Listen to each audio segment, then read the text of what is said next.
bi n'eluigwe ọgọdọ a na-akpụ n'ala. Chukwu okike ya kpọgo. Eze bi n'eluigwe ụmụ gị agbakọ nata. Nna m anyị na-eme ibe isi anyị na-eme ya ka anyị nọ na-eme. Onweghị ibe ọzọ anyị bụ n'obi ahụ njem nwere onwe. Ya ka anyị na-eji ijie. A wee na-asị gị ezi Chineke biko bịa ka ị nọnyere anyị.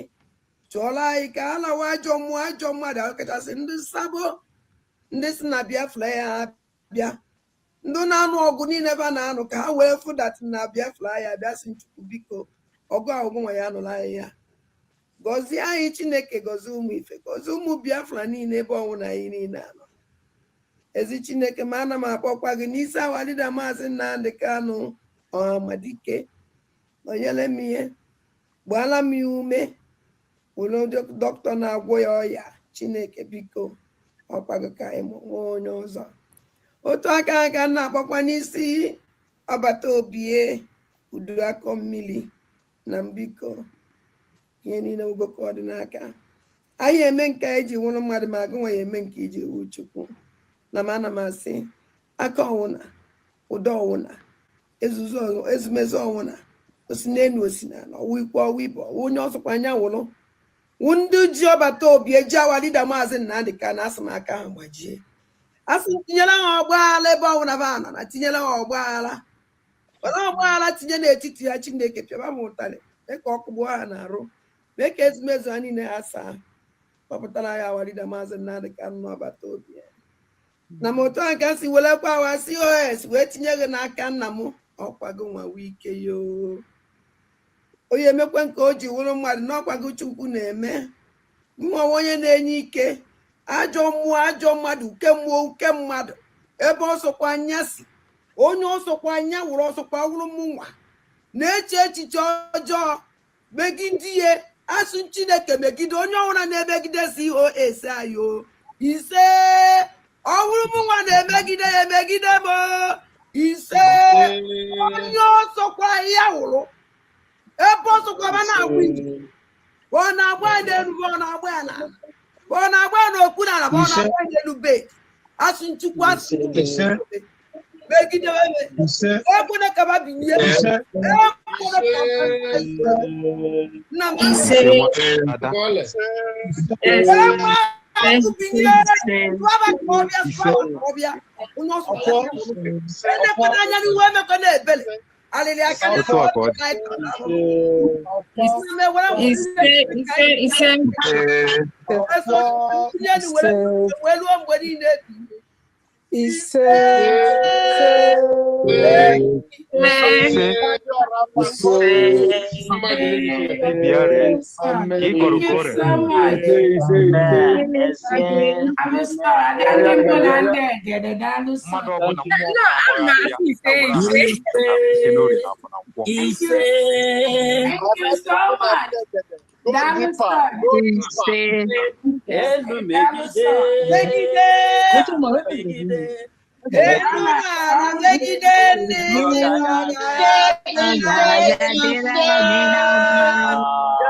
maybe you go ya agora ya I like it.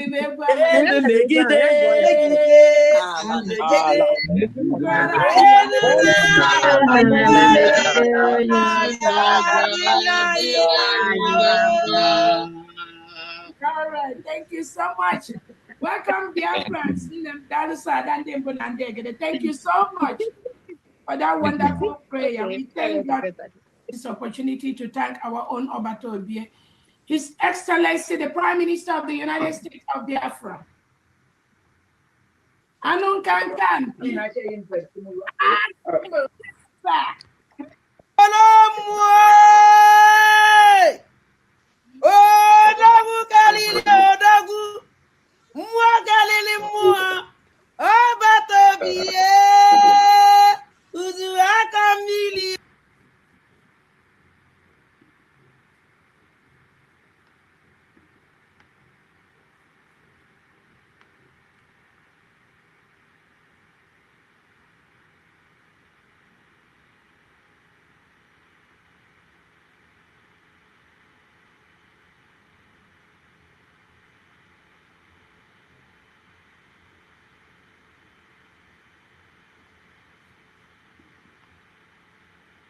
Orabueze ka anyị nọsị n'elu ihe na mbụ na mbụgodo ihe chọrọ ime ka Ngozi Orabueze mata bụ eziokwu ọgbata obi atụkwara ya nga terrorism 6 years terrorism ị nwere idea ada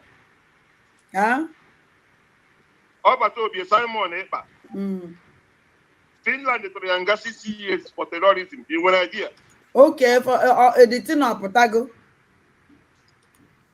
mba ihe na-ekwu ihe dị na news ka na-eme analyze okay because enwere ihe some people enweghị idea ha just na-agba Finland tụrụ ya nga 6 years for terrorism Ngozi Orabueze bụ chief of staff Simon Ekpa bụ the chief of terrorism so Ngozi Orabueze nwere question to answer because ọma ihe mere ọgbata obi eji were mee terrorism o so were support ọgbata obi na terrorism o mere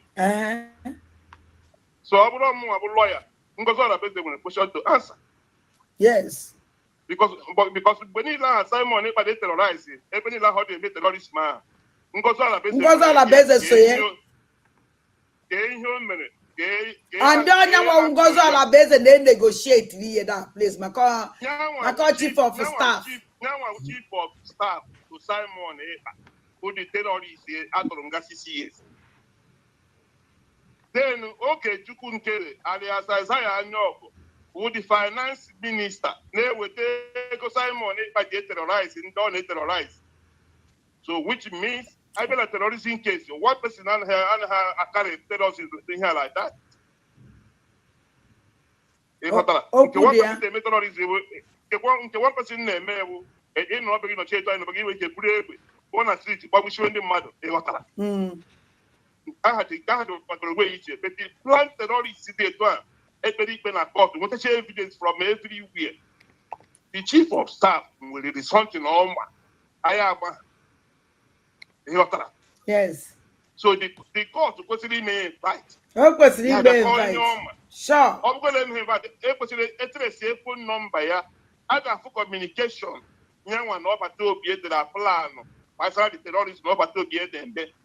My results also not over to be only make terrorists. Okay, we are Chico, Simon Ejiheko. Okay, we are last day will take a terrorist. So before I just send the agent terrorist, Simon is a terrorist now. Oh, when Catania Simon para before I send the Simon they go to terrorist. And when both jobs also done Simon plan we need that. So Hannah me going Hannah move. How if that is what goes around comes around. Sure. Simon Ekpa, I can make arrest one by one. They have questions to answer. Because that is how it works.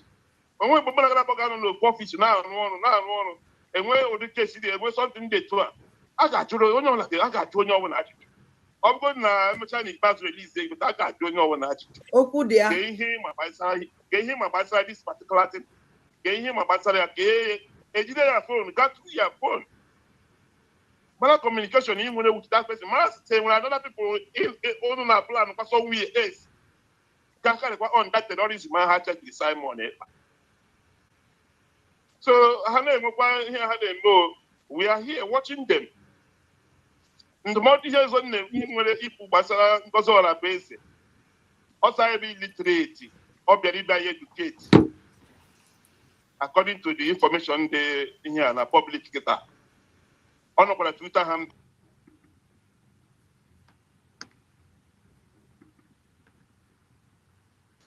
Hello. Ọkpa na-ama njijiji n'ala. Ọjụ ga na-awara. Ọkpa na-ama njijiji n'ala. N'ọnwụ na Biafra sọkọmbụọ na nke a. Ọnwụ na Biafra mekịta sọkọmbụ, unu sọkọmbụọ. Achinyele m na aka enu. Na ndị egede. Adagenti. Ke ma jụrụ gị ihe agwade early this morning ka onye sele ka njụrụ gị ihe a. Gete mba na ịtọrọsụrụ ọdịnanwa nsị gị na ihe jikwukwe maka onye abụ na anya na afọ anya amaghị onye ọ bụ ịghọtara. Anya amaghị onye ọ bụ and my spirit na-agwa m ọdịnanwa ọ na-eklem onye abụ DSS agent ka onye abụghị onye Igbo. ọdịna nwa abụghị onye Igbo onye na-ekekwe m tikere ya detuo because o nweghị ime a full statement ọgwụ onye nọ n'ala Igbo na-ekele m ọ nọ n'ala Igbo o nweghị ime full statement nke asụsụ Igbo ị na-agọta ị na-watch program ya na-ege ntị so mana all these things ọbaghị uru ebe point m nwere ịjụ ya bụ ha na-ekwu this is their charter 27 charter ha na-agụ for prime minister abụghị m a lawyer because ihe ndị ahụ ihe ọ na-akọkịta number one ugodi o nwere red flag first number one red flag o nwegodiri ebu na gọọmenti nyere ọda ọ bụgodị na fake gọọmenti original gọọmenti na-agaghị enwe fundraising ọ bụrụ na ya na enweghị nọ n'itra ọ na-ekele ọ nọ n'itra o kwesịghị broadcast that fundraising that day nke a ugodi number one mistake o megodiri first then number two mistake o mere keta ọ na-eme this exposition o wepụtara meseji COAC sendierie 2 messages nke ọ kpọrọ ya nke ọ sị na esendizie nonsense a na nke o sendierie call me COS 2 messages o sendierie mana ya na enwe wepụtara former finance minister nwoke Nkere o wepụtara meseji from Nkere nke ahụ bụ number 2 fault o nwegodiri the number 3 fault o nwere as a media team as a media ọ bụ o claim na ọ bụ media ọrụ ya bụ ịnọ n'itra ọkpọ oge Nkere ya mee interview Biafra nso nụrụ ajụjụ ọ jụrụ oge Nkere ọkpọ COS o meghị interview etu atọ ike media wee mee ka ihe nye Biafra United ịkpọ COS mee interview promote Biafran cause ka ihe nyere ya sị media and o nwere followers o nwere 130,000 followers ọ na-eklem ka ihe nyere Biafra Unite ịkpọ chief of staff of Biafra government in exile ka m hapụgodi United States of Biafra government in exile chief of staff ya bụ Ngozi Orabueze doctor ka ihe nyere ya anya sị media o nwere media ka ihe nyere ime ịkpọ ya na mee interview nụta ihe o kwuru Biafra jụọ ya ajụjụ ya na onwe jụkwa ya ajụjụ dị n'ọkpọ oge Nkere oge Nkere interview oge Nkere ọpụtakwa gwa Biafra okwu Biafra jụọ ya ajụjụ nke ihe a na-akọrọ ihe asị nsị enweghị onye jụrụ oge Nkere ajụjụ ha nọ na-akọ chata ị na-akpọ ị na-ekele ma abụghị m lọya ndị mere lọ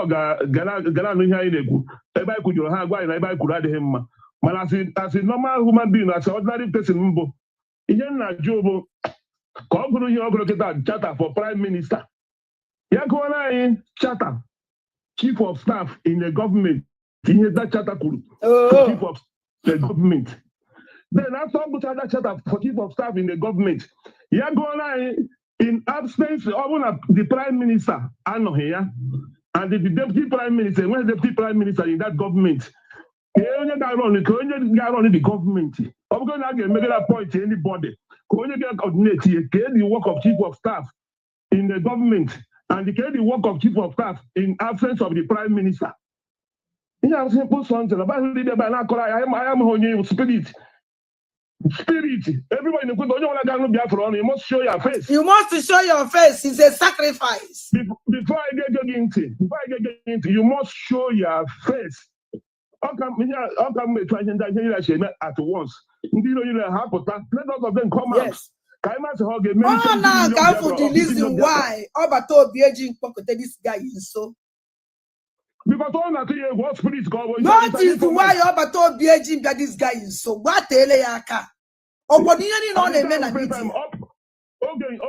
oge initial time ọ na-eklem ọ gbapụgo from ọ joiniri Nelly ọ sọpọtụrụ Nelly Nelly their time ọ nakwa watch message ndị mmadụ edere ebe ahụ ọ joiniri Nelly with the face ọgala ahụ ọ ndị ha na-emekọta oge ahụ ọ joiniri ihe a idu mana ọ ya nọrọ ndagba mekọta ya disappear so emere ya attack disappear ma onye masị ebe ọ nọ for months before support ọkụ ọbata obi ọ bụrụ na ọkụ dị over ọsọ ka ya nagodu so that onye awụ ochi azụ Biafra echezọ n'ihe o melụ ya ka o chighara azụ.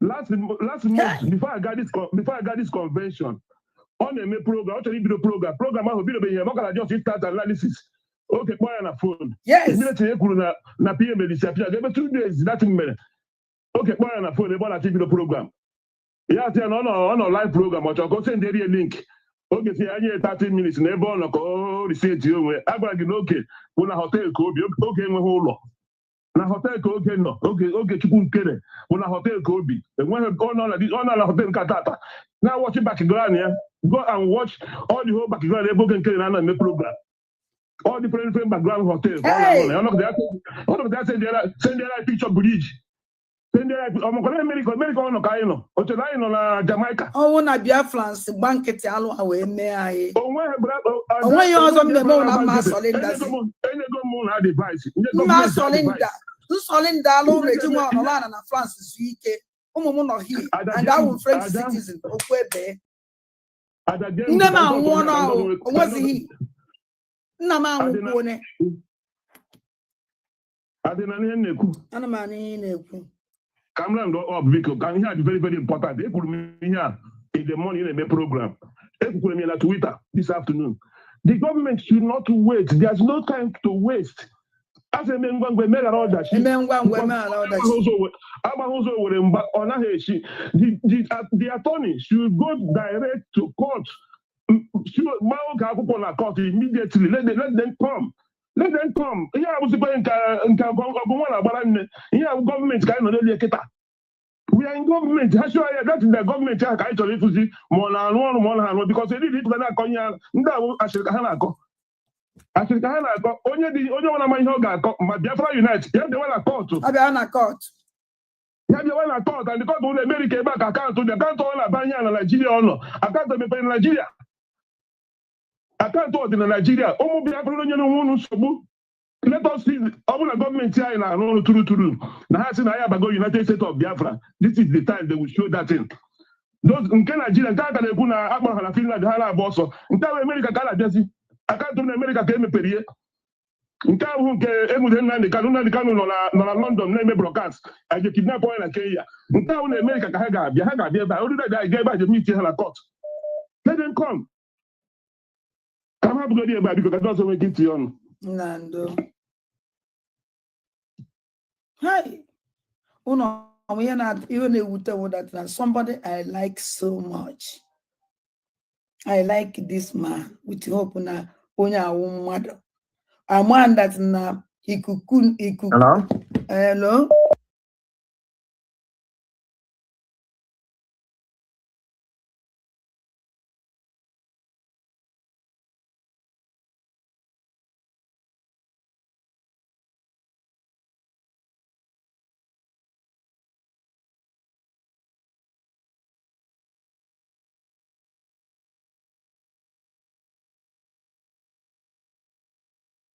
And the amụma niile ivulu bacha niile wasị because na amụma niile ivulu bụ nwere mgbe ivulu ma amụma na mma nọ na this mess nọ na amụma ịsụ na mma nọ n'elu eluigwe na mụ ya wụ onye ya wụ ịmakwa ebe nkara ịnọ kịta gbanyezie n'anya my condition ebe na amụma gị niile wasị na o nwere eziokwu dị ya nụ ịsị na mụ nwa wụ ya wụ a great woman the whole world ụwa niile ya amụ maka na-ekwu maka na-esekpuru m na-asọpụrụ m na mụ ya nọ n'elu kacha elu n'ife ịfụrụ mụ na Carolina Mbeze ya na-anaghị enye awụ na ihe efe anyị ka Chukwu ịbụ na anaghị na ahụ ngụnwa na onwe gosizi na ndị anọzi n'elu kacha elu na jeje na soshal midia kparị ebe na amụma ga-awụ ọkụ na-asị ka ọwụ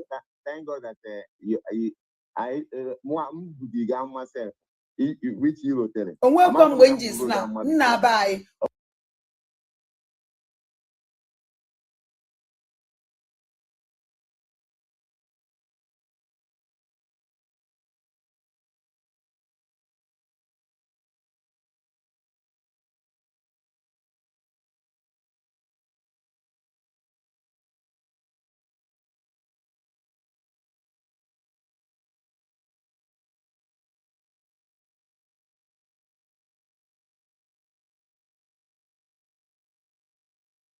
na-agwa ụnụ this woman Chineke biko meelene m ebele adụgo m tired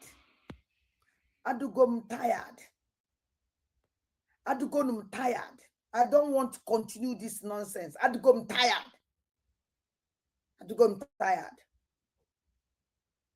ọkwa mmadụ ka nwụ adụgo m tired ike agwụgo m ụmụnne m ike agwụgo m sị na ike agwụbe ma na nwa ezigbote onye okwu asị adụgo m ike agwụgo m and ọnwụ na nsọ unu ike agwụ na ma ọ na-ewe n'iwe onwe onye ya awa ọwụlụ onye si na ọ dị izi ya bịa kede bịa mee ya this idiot n'ebe a na-agwa ụnụ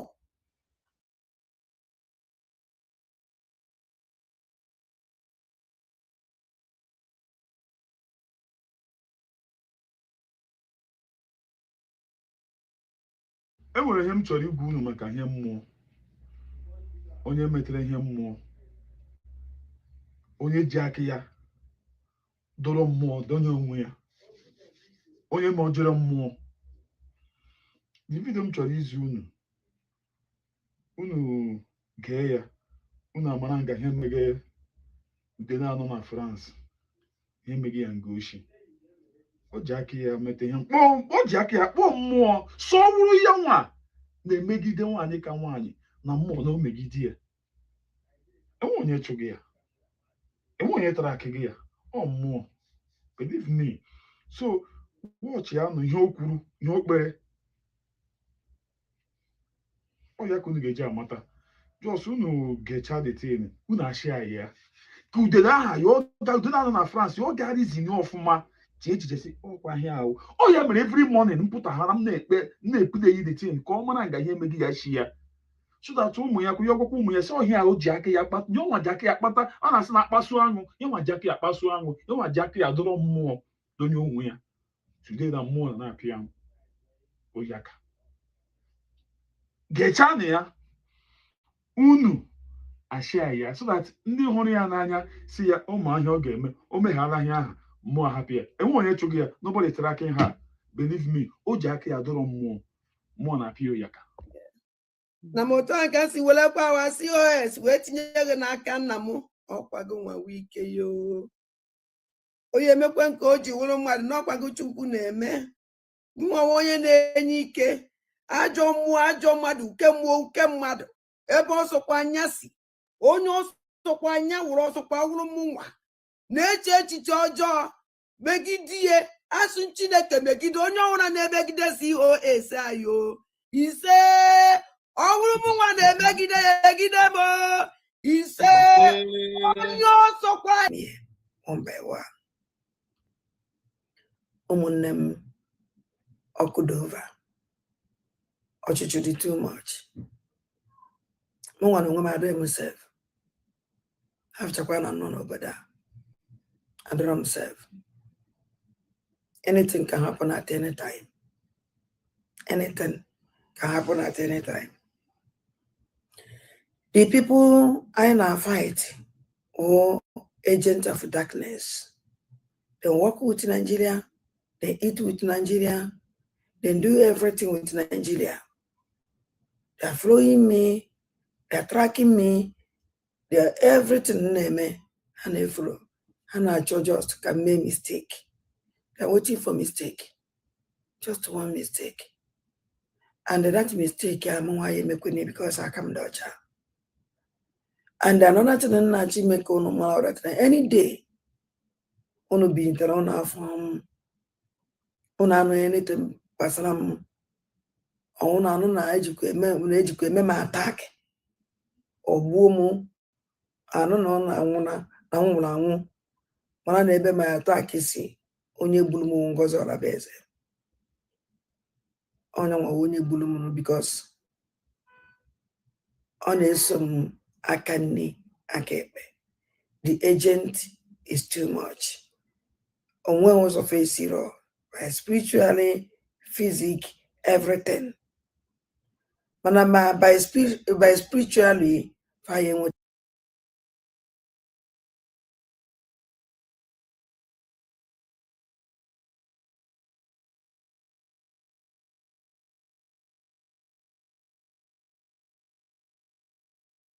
I just remember the name the KANU and tears they flow out of my eyes. I did do this video especially to those of our army colleague, to gallant soldiers all over Nigeria, especially our Igbo people. Say we they wear this thing, no mean say we no get sense again, say we no know where we from. This thing na person wear and give, na person give us. This thing na wetin they take deceive us, na person give us. May we get our sense now. May we get our sense. Nnamdi Kanu is fighting for our tomorrow. He knows what he's fighting for. He's a man who can say something and it will come to pass. Why we no one respect him? Now because say no be person where they come club, come spray money. Why? Why are we doing like this? Then they use us. How much do they collect for this thing where they wear? How much do they collect? Then they set us up every day and night. They put us for one front. Would they go die? But our brother where they there, they fight for us. We just keep quiet. They wear this thing. But we get sense. Say we they wear this thing, no mean say we no go nowhere we from again. They no like us. They no love us. Imagine where they want send people go inside bush. Now we Igbo that they carry go first. I got one. Slaughter I one. Manandi prefer no side I in Ebu Ibu ne nwa fuku. Me will get sense.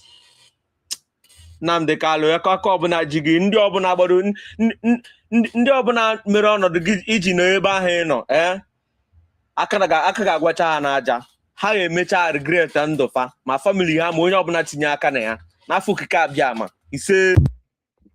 I just remember the Nnamdi Kanu. Ise good morning ụmụ Chineke. Ekene m nwoke, kene nwaanyị, kene mmụọ zipụtara m, kene mmụọ ala Igbo, kene mmụọ na-ejere Igbo oji, kene mmụọ aja ala, kene aja ala, kene aja elu, kene aja na aja, kene aja Chineke nna. Ekene m my president Mazi Nnamdi Kanu, mekene my prime minister Mazi Simon Ekpa, kene afọ mụrụ Biafra, nwaanyị ka nwaanyị, deputy prime minister United States of Biafra. Nwaanyị gara Finland bepụ anya mmiri menye nwoke na-aga emenwuni. O ziri ozi si na Mazi Nnamdi Kanu, Prime Minister Simon Ekpa, worry no more. That thing you are looking for, I have gotten it for you people. That they should not worry. That she's here for them. Chai. Only that word. Only that word. Only that word. Only that word. About Obiano, you're smiling there. And make all the cabinet of United States of Biafra. And make all the forces.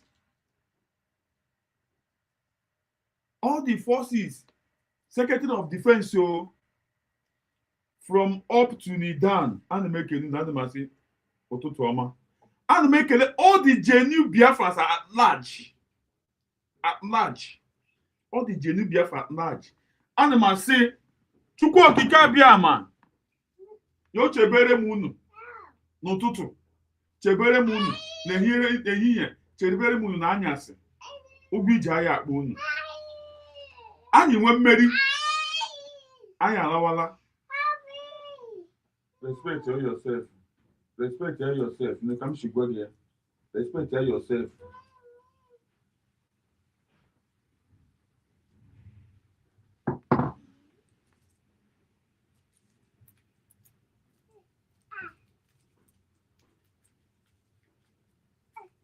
Let me open it.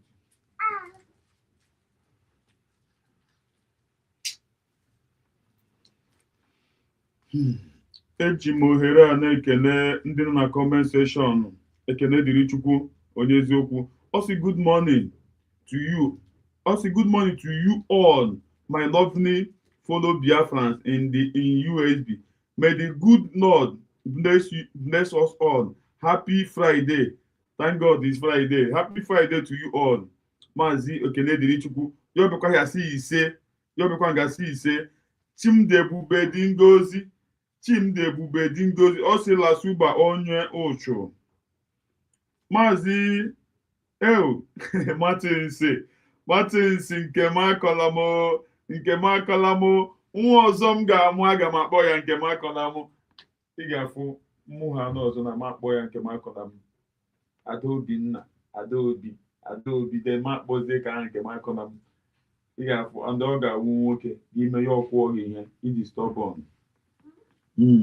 Martins si greeting to you Maazị Humble Lion onye eziokwu nwanne ịdị mma udo dịrị gị na ezi unu n'ezi ọnụ udo dịrị gị n'ezi ọnụ. Thank you so much Martins. Also greetings to you all genuine fellow Biafran citizens. Ọ na-ekele unu Martins na-ekele unu. Obi-Wan birikwo cause this is just the beginning child. Obi-Wan the voice, that is the voice. I love that man so much. Thank you so much. Martins nke makola m osi Merry Christmas. You be were love flower here Christmas every one of us you be were love na tige in the house. Every one of us would have love my flower tige. The same Martins also follow Biafrans who know road.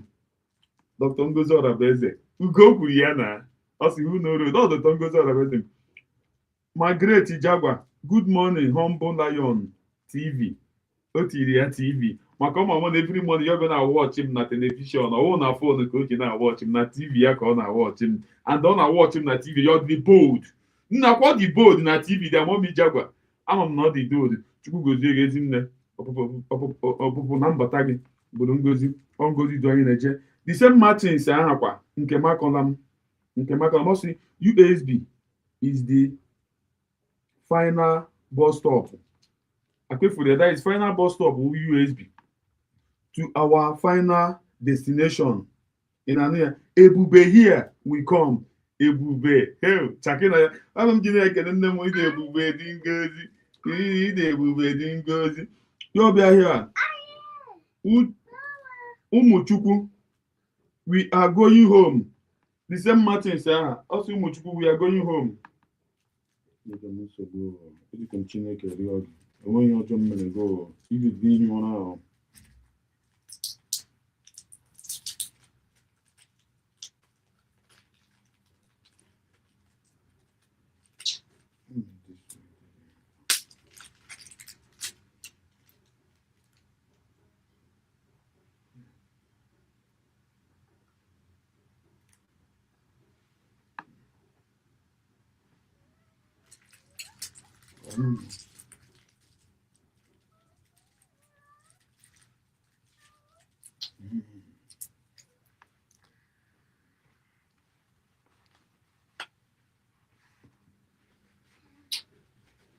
Ụmụnne m na-ewe n'iwe biko unu ewe n'iwe ọwụ ya ka m na-ekpe Chineke nna ya ome nnọọ ka onye ọbụla lawa ọsịsọ nnọọ ka onye ọbụla lawa ọsịsọ. Ụmụazị a mụrụ n'obodo oyibo na-eteki advantage of person. Ha na-eteki advantage of person. Ụmụazị ọbụla amụrụ n'obodo oyibo enwee respect. Ha na-eteki advantage of somebody. Believe me, ha na-eteki advantage of person because of amụrụ ha n'obodo oyibo. They are taking advantage of us. Ụmụazị amụrụ n'obodo oyibo ha na-eteki advantage of us, na-eteki control anyị ka anyị ụmụazị. Why did ala Biafra they cannot do this kind of thing? Ha mee ya na ala Biafra akwụwa ha anya na ọ bụrụ na ala Biafra ka ị na-control m ya ma akwụwa ha anya. Ichine m bịara igwu egwuregwu with you. Martin Sosin that's boss of we are going home. Ụmụ Chineke ụmụ Chukwu we are going home. Chimdi Ebube Dingozi ọsị ise adụchụ. Ya wekpere aha Martins abịakwa here ọsị keep preaching the gospel of redemption. In an ọkwa Martins nne m jagwasị please make una click the like button and share the live broadcast. Thank you. Nne m Chukwu gozie gị ha nụrụ ya. Chimdi Ebube Dingozi ọsọ adụchụ ntakala onye ara your evil is punishing you. Yahweh will not punish you. Enwere ụzọ ka ụzọ o wevuru ewevu onye ka ji love ọ si USB afọ gị ama m ya anụna m ama m afọ gị onye ụzọ si ise CJ ọ sị good morning thank you nwanne mmadụ thank you Chukwu gozie gị Emi Pọpọ Emi Chike ndewo ọ bụ onye ka ọsọ akụ ABC good morning from my side good morning onye nọ nso Chinyere good morning here Mazi Humble thank you so much nne m Esther Ezinne ndewo love you so much nne ndewo ekwenụ ya ọmịmụ Ezinne mgbe ọbụla m pụtara here she must surely come thank you so much also compliment of the season to all meaning Biafrans Akwebuisi the great lion well done and regarding to your entire family one love I join you to is a great love thank you so much nnem thank you nwanyị ka nwanyị o zigara Mazi Nnamdi Kanu zigara Prime Minister Simon Ekpa ozi and ozi o zigara erutele ha ntị ozi o zigara erutele ha ntị so thank you all nwanyị ka nwanyị ozi iziri erutele ha ntị Chukwu gozie gị Ezinne asị m ihe dịka ga-akọkwala m nke m akọla m ụmụnne m the link unu hụrụ the link dị a akịfụrụ link a ga-enye unu nsogbu again ana m arịọ unu asị m unu ewekwala iwe maka ya link ya na Jones that time aha biko link ka ugbu a ga-enyezi unu nsogbu believe me m na-arịọ unu forgive m na all those times aha datin nọ na-eme na-eyi na-eme all those kind onye bịadite na-agbapụ ya unu ewekwana iwe ọwụ amam ihe m ga-akpọ ya akpọ I don't know wetin I go call am but thank you all for always be with me to preach the gospel ana m ekele Martins okwu anyị ọnụ na-ekele Asatina na-ekele Mommy Ngo ezi nwanyị ụmụ nwanyị ọma njem ọnụ asị m Chukwu gozie na-ekele the minister na-ekelekwu ya sị Chukwu gozie mgbe ọbụla ọ na-apụta every time ha na-apụta ya na-anọnyere m ana m asị Chukwu gozie unu niile ma ụmụ nwoke ndị ike m kpọrọ ma ndị na-akpọ ha unu niile Chukwu gozie unu ka anyị gbapụ ya ọsọ enwere ihe m chọrọ iti gị anya believe me ihe m chọrọ iti gị anya believe me egebe m ya I never listened to them but achọrọ m ka ụmụ na unu ka anyị gee ya ka anyị mara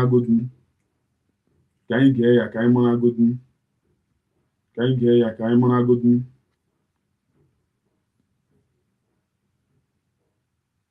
make we listen to them ka anyị mara agodun ihe nọ n'ime ya we move. Was responding to this.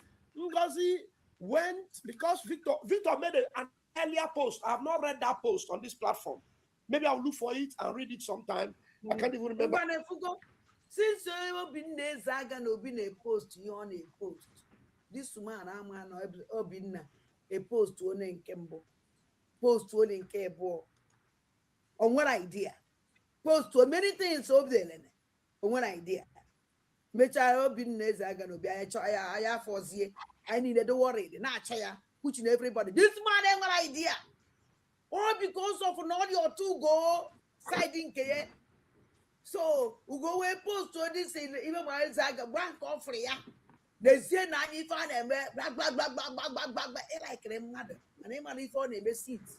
Since this guy put on the die against Ngozi, when and call koala.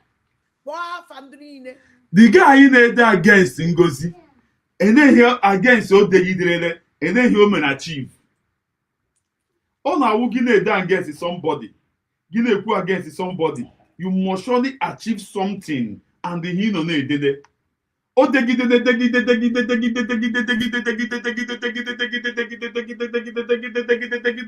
Mmiri awụrụ n'akwụkwọ ede. Akwụkwọ ede, iwu ha dị ụtọ ya gbapụ. Okwute, iwu ha dị ụtọ ya gbapụ.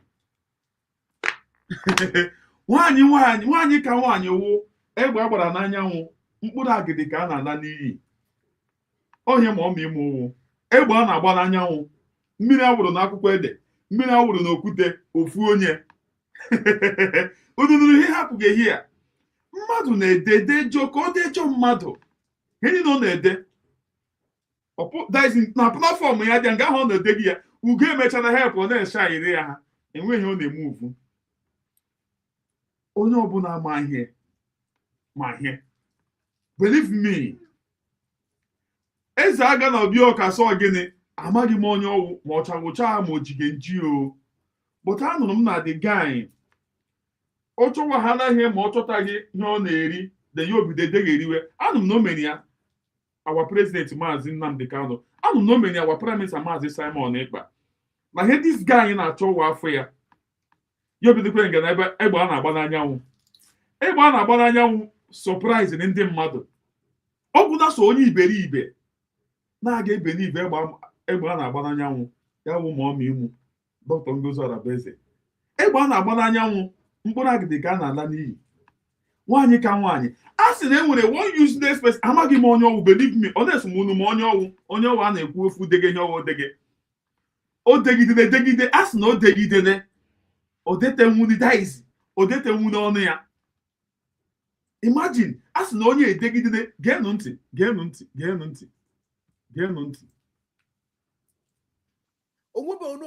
Ị na-anụ? Because of Nigeria tagun ugo go 247 jebe decidezie ịbịa just na-ewefutara anyị granọtụ na akụ awụsa ya na popcorn. Ị na-anụ ya?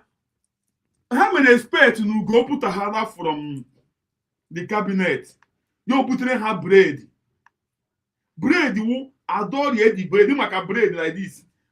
Bread on na fridge dị ya. Bread on na fridge. Ọsọ onye bread nọ gị ga-eweta ka m gburu ya demonstrate ha ihe ka ha mara ihe m na-ekwu. Bread anọ.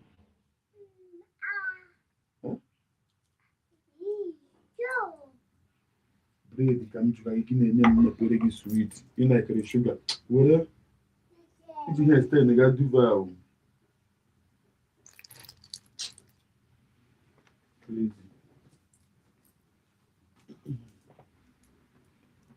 Ụmụnne unu ewe n'iwe. So this guy anụmanụ ama onye ọwụ asọwa eze amụrụ na gịnị ka asọwa eze aga n'obi ka ọsọwa eze gara n'obi. O degidede enweghị o detere. Imagine ka mmadụ dege ihe ka o degbuo mmadụ, enweghị o detere chai, and you continue. And ka ọ na-ede the thing, nwaanyị ka nwaanyị na-aga haya. Ọ dịka nnọọ na-aga na-akpọlite mmụọ nwaanyị ka nwaanyị. Ọ dịka ọ na-aga na-akpọlite, ọ na-aga haya. Enye guchi ụzọ ahụ. Enye guchi dị ụzọ. O degidere, geenụ ntị. Egbe a na-agba n'anyanwụ, mkpụrụ agidi ka a na-ala n'iyi. Chai, ara agbachala ma nwaanyị ya sef, ara agbagharị ya. Enyi ya ifuru nwaanyị a nsogbu adịghị, n'olu ikwu okwu. Unu ga-ahụju anya, geenụ ntị. Saya na-ata na ụdị na ọ na-eme Ngozi expose. Ọ na-emebe ọwa expose ego, eri ego. Ejụọ kịta sị na ya na-eme Ngozi expose. Erikwa ego, ego. Gị nwa na onwe gị ị bịara ime expose. Mgbe ị na-abịa n'ime expose ke gị, secret of life ebe a nọ na-ebuba gị n'ime ọhịa apụta. Ugo onye iberibe. Unu ne nwaanyị ka nwaanyị anya, egbe a na-agba n'anyanwụ anya. Unu amara that na this woman did not come for your money. All the form of Tine don't come for the body. Tine come for the money. She come for the body. She no come for the money. According to she go egwu a. Akụnụ m egwu a nne m abịaghị for the ego ihe ọ bịara for inye anyị ihe anyị chọrọ akụnụ anụ and the history will never forget her. The history will never forget my mother. Chere nụ m ahịa ọcha na aka with the words ya mepere na agụ ọmụmaka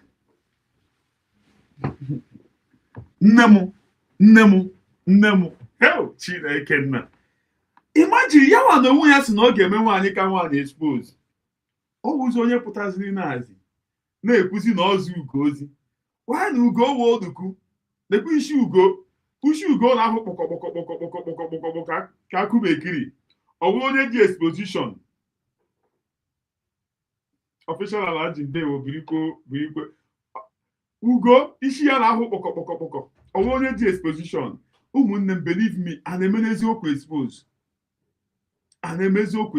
jụọ ọnụ m oh you go ji anything I'm your sense how many months now enweghị o ji n'aka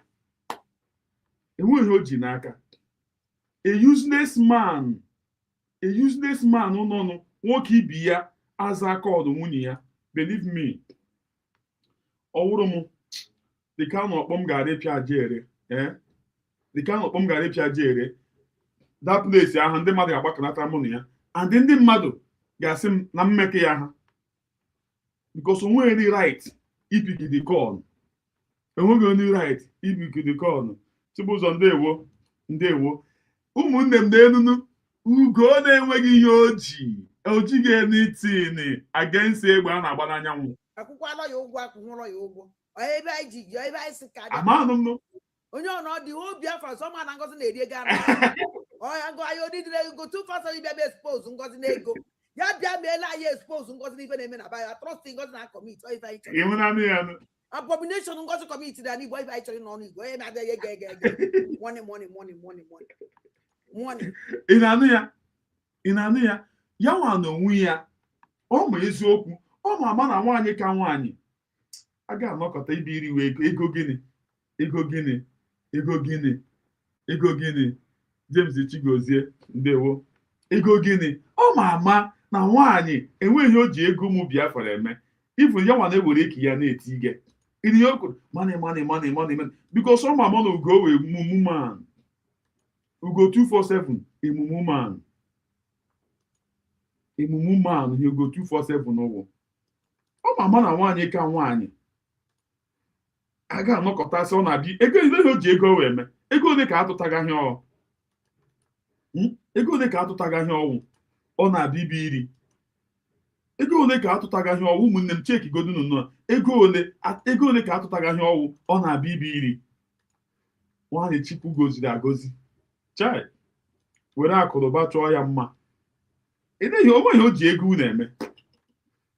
ego na-eme even this useless woman ma na nwaanyị ka nwaanyị ka iri okwokodo na enweghị o ji ego anyị eme ọ ma ama geenụ ntị ọ ma ama na ugo idiot onye ama nkịta sị ya eme ya ọkwado ndị ahụ lere ka mara na na-ege ntị. Make it a habit. 7 minutes of Tai Chi every morning, all the way for 1 month. Victor wrote something to expose this lady. This treacherous, Jezebelic, evil woman. Don't know what they saw in her. She's just evil. The only thing I see in this woman is evil. You know, I don't see beauty. I don't see God. I don't see charm. Chineke God.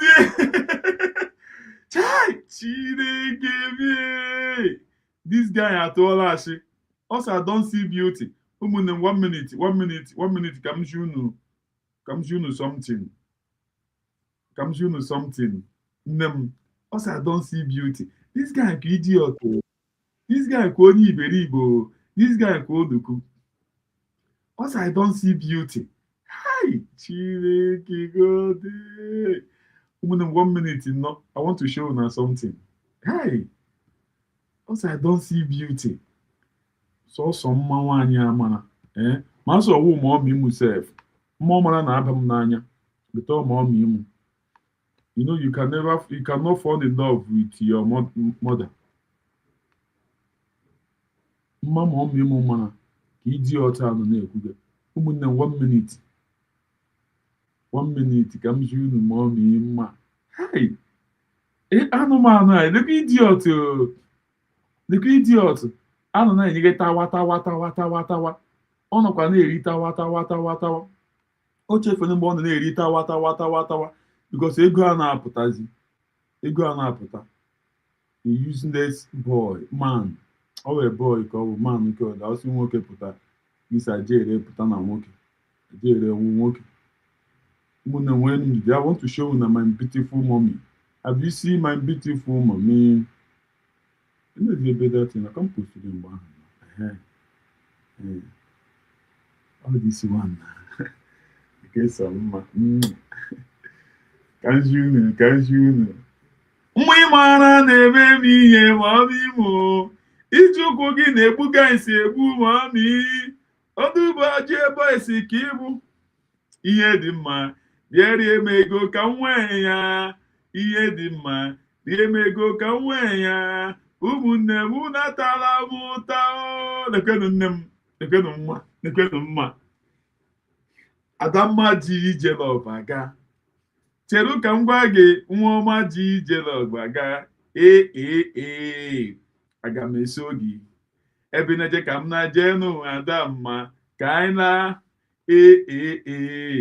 Mmi mara na-eme m ihe nne m. Iji ụkwụ gị na-egbu ka isi egbu nne. Ọdụgbaje boys ka ịbụ nne m. Ihe dị mma. Rie m ego ka m nwee ya. Ụmụnne m unu atala m ụta. Chai Chineke. Unu hụrụ mma. Nenunu pointed nose ya. Nenunu eyes ya. Nenunu ọnụ ya sọ mma. Nenunu otu olu shiri ju eju. Olu shiri ju eju. Nenunu. Hey, I love you. Akụ na-afụ ya. Ofeke nwụrụ anwụ. That boy, nọ na internet. Ofeke. Na-amaghị ebe a nọ ekere nke ụkwa. A useless man. Ọ bụrụ nne m ka ị na-ewetara ọnụ. I don't blame you. Believe me. Ọ ka ị wee fụ ya. I don't blame all these people. I don't blame them. But we move. I see Jezebel, I see evil. Anytime I see Ngozi, I see an evil genius. Evil. Now look at what she wrote. No, excuse me. Look at what she's posting. Now she's trying to bring out what Victor, posted. Victor wrote and said, take a good look at this lady, Dr. Ngozi Orabueze, a towering figure, etched in resilience, standing firm against a torrent of false accusations and venomous misrepresentation aimed at shattering her reputation and the noble intentions. Her mission, nothing less than the sacred quest for total independence, a sovereign Africa unshackled from its chains. I offer you this truth about her, a truth you may embrace or reject. But mark my words, time, that relentless unveil of all mysteries will lay bare the proof. Now, as my brother Victor waited for that time, the only thing that time did was to expose this serpentine spirit. I don't need to read it. So the woman went and brought this post and said she's going to report him to our Prime Minister and Mazi Nnamdi, as if he has anything to do with those duo. You know, I wanted to. Then idiot na-ekwu. Oma na Mazi Nnamdi, the Prime Minister, all of them, they are happy. Worry no more. What you are looking for, I have gotten it. I have it. Akwina idiot na-ekwu. I see where if on the freedom fighter. Ndị nwere plan B. A ga-declare Biafra. this guy masị ego ya o tiri ego ya ụmụnne m ọ dị egwu these people ifuru ndị a amamidi ihe a ga-eme ndị enyi na ịgba ha ọkụ ọwụ dị by hanging ịgba ha ọkụ wụọ ha fuel gba ha ọkụ ọ ga-awụ ha fuel gba ha ọkụ ma anyị na-aha ala n'obodo ọma anyị Chineke nyere anyị no mercy for Kakunjo this idiot a Kakunjo this ajere a no mercy no mercy geenụ ntị what she wrote. I don't think he's here. Well, I see that. Okay, for me to see it, I have to go to her post.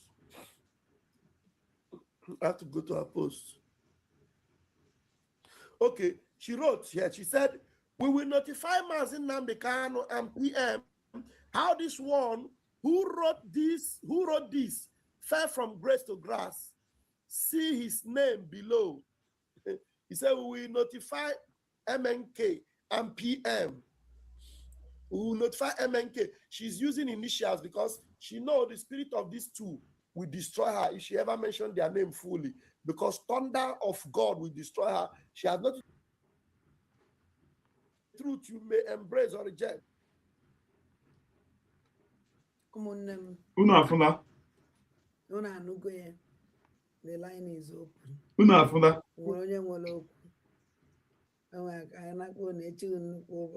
Unafuna.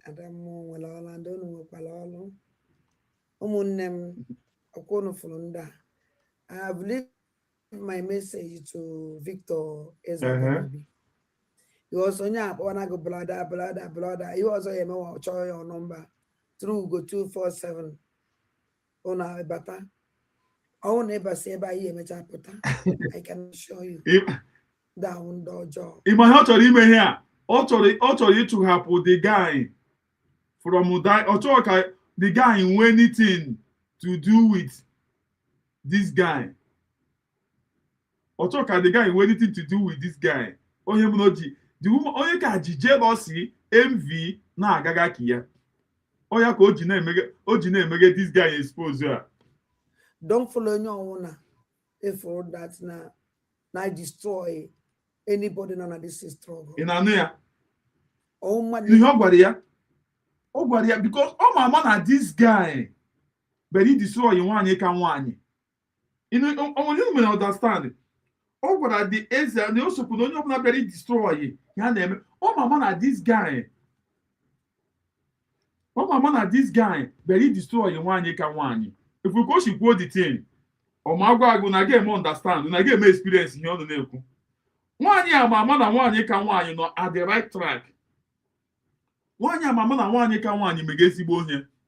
1 year, my man and 1 year can one, you get you born. Oh, mama.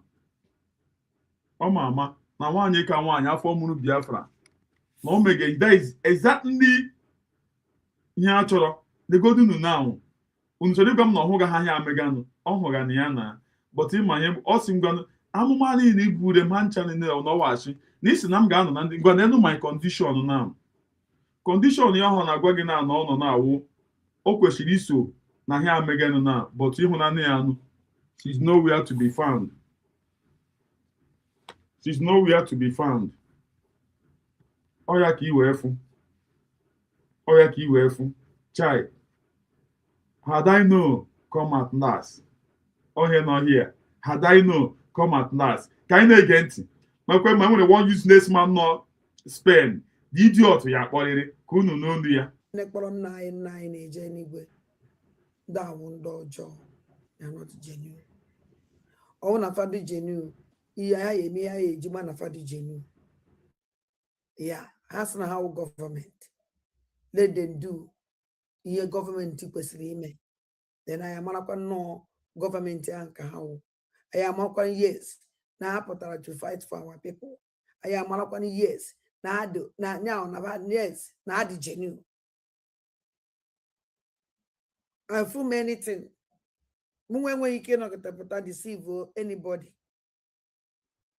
Eziokwu dị n'eziokwu ka mma agwadewo. Onye chọrọ ibelieve eziokwu ahụ believe.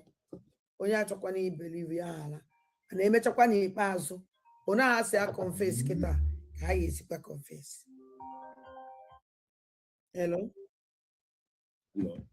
Nna m mgbede ụtụtụ ọma. Good evening. Not him, man. Nna m chi m nọ n'ọlụ anọ m ya. Okay, good evening. Good evening. I can't believe all this shameless man yakpo, this useless man yakpo. Oguna so yanwa. Onye ifere ya na-eme the man, get nothing. Mgbe chi na-abụrụ beda evening ka anyị pụtara ihe niile tara n'abalị anwụta. Ekele m gị nwanne m. Masị gị jisi ike n'ọrụ ọma ya na program ị mere dis n'abalị a. Ihe kpara m obi ọma bụ na ọgbanitere agbaala n'ọnwa. Ịghọtago? Eziokwu ejila aka kwuo onwe ya. Ọwa adịghị nwa na-ekwu. Ugo 247 na ọgbalara gị aka ebe. Na ndị niile na-asị ada ọwoke ọkwọ na anana. Many people are happy this woman. Ngozi Orabueze. Nwa ọzọ ya na-ekwu. Ihe niile gbasiri ihe ogige kịta ndị Fulani. Fulani. Na ndị ke ọ na-akwụtụkwa ụgwọ, ndị ka ọ na-emetụkwa. Ya na ndị na ndị ọ na-enye ego. Ndị fọdụkwara na mama the whole people even agwa gị dị na nnọọ I don't know ma ndị be anyị ọnụkwa eche echiche ọfụma. Somebody like Solomon Ngwaọcha na Nwonyami ya Nwonyami na Ugo 247 ọ na-efoziri ajụjụ m na-ajụ ọ na-efoziri na-apụtakwa ihe a mgbe every Saturday ịfụkwa ndị ga-ama gị aka na akpa wepụta ego nye this woman a na-eme fundraising. Ndị Fulani ya na-sponsor ya kwa wee na-akọ nke Biafra land. They are only fighting the fund. What they are fighting, just the fund. But anyị maka ewe eziokwu ọ bụla so onye iberibe ga na-ege ndị anti. They are only out to fight the fund, but ọ na-adịrị ha easy. Every Saturday, ihe na-eme the way ihe na-eme echi now. They are only out to fight against the fund. Nga ahụ ego ha shapụta onye ha na-eme. It's only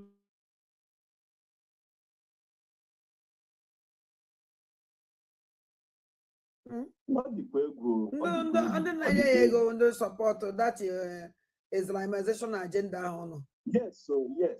So abanye na-anye ya ego ka ọ na-agba mbọ. Ịnọ nkịta ebe Ugo 247 sị na mmadụ nyere $10,000 so fonye $5,000. Ndị ahụ kruk nnọọ ego a na-aga kesi ịhụ na adịdịkwa n'egwu eziokwu.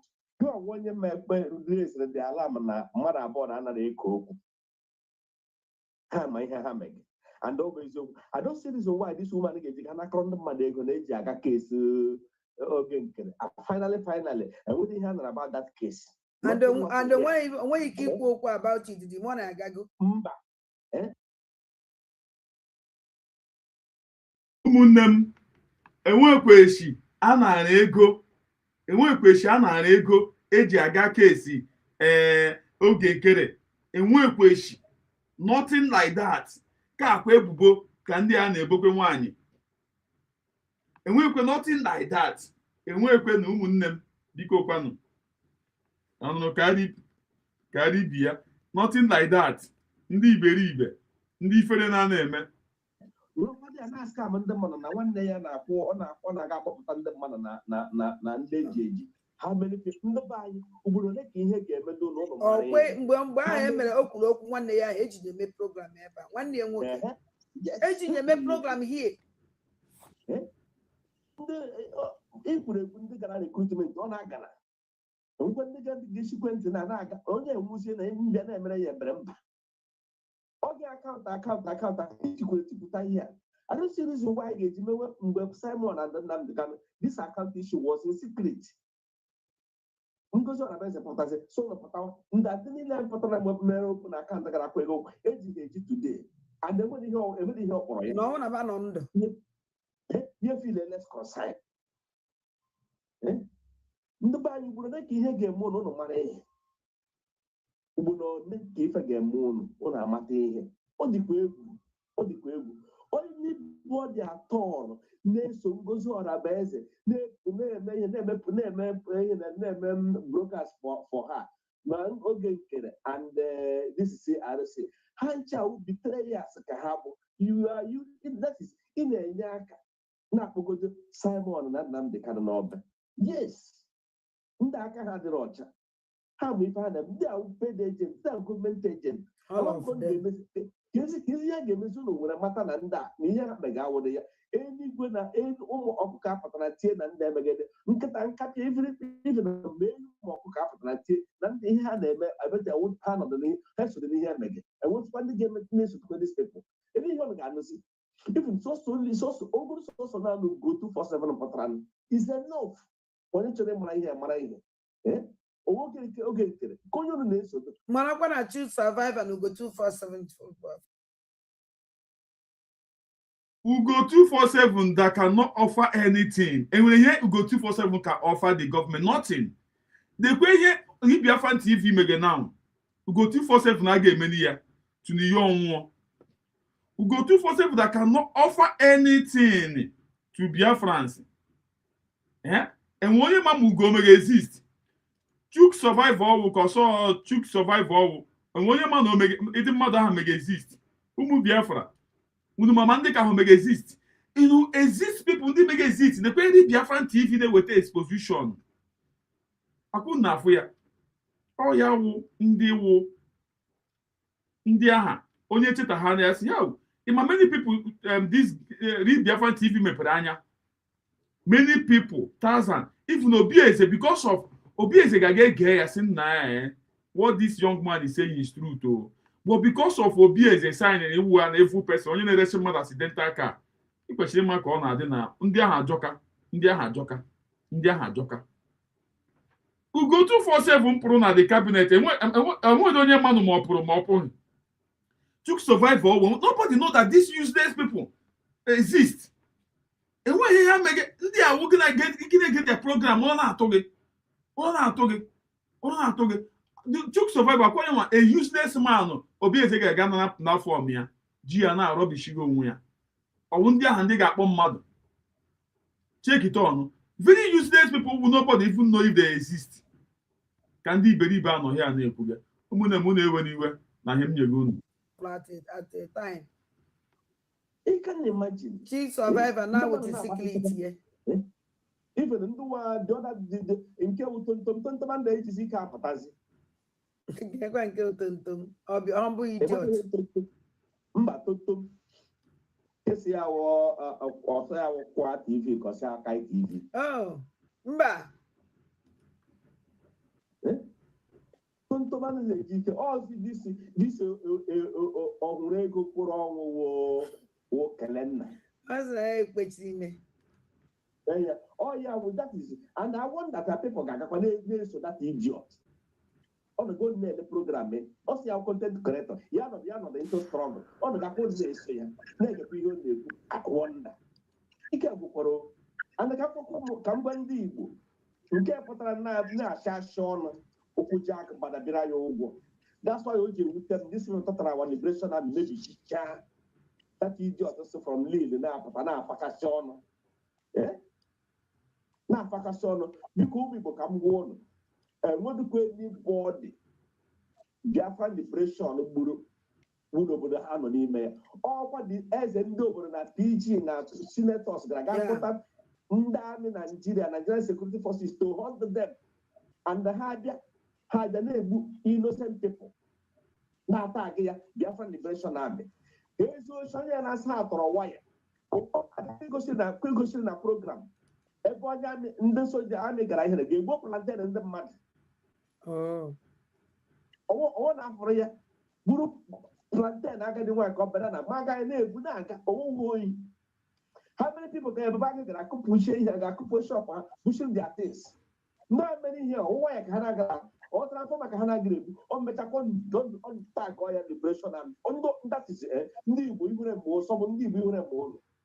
And all those ones emedike weta onye Igbo ịsọ onye ga-eme Biafra mee na be ha. Biafra pụtakwechi na nwe mụtara pụta chọọ ya achọ ewu kọmishọna ọwala ga-eme na abụọ very useless set of people. Fulani bịakwa na-akọ nke ọnụ one by one, state by state, local government by local government, village by village. Fulani na-abata onwekwe nke unu jidere ịsọ na ebe na nsi ebe ọ na-egbere ebe agaba ebe ihe na mere eme ụnụ very hopeless set of people. Gụmị nọ na-edifend ndị nke ha, ndị Fulani nọ na-edifend their own. Yoruba land dị same thing. Ọsọsọ n'onwe ndị Igbo na-oriri gịnị unu na-eri ka ihe unu na-eri asọrọ ugbo nwa nọ n'obi ọ na-egbe ọ na-ebi ihe operation Bago na ya APG na ya Akodo na ya Odegachi nọ game okorobịa dị ka na game na ọbịa Fulani na-agba ala Igbo kirikiri ewukwa sọmbọ launch attack na befa onweghị ha menwuru be launch attack o launch attack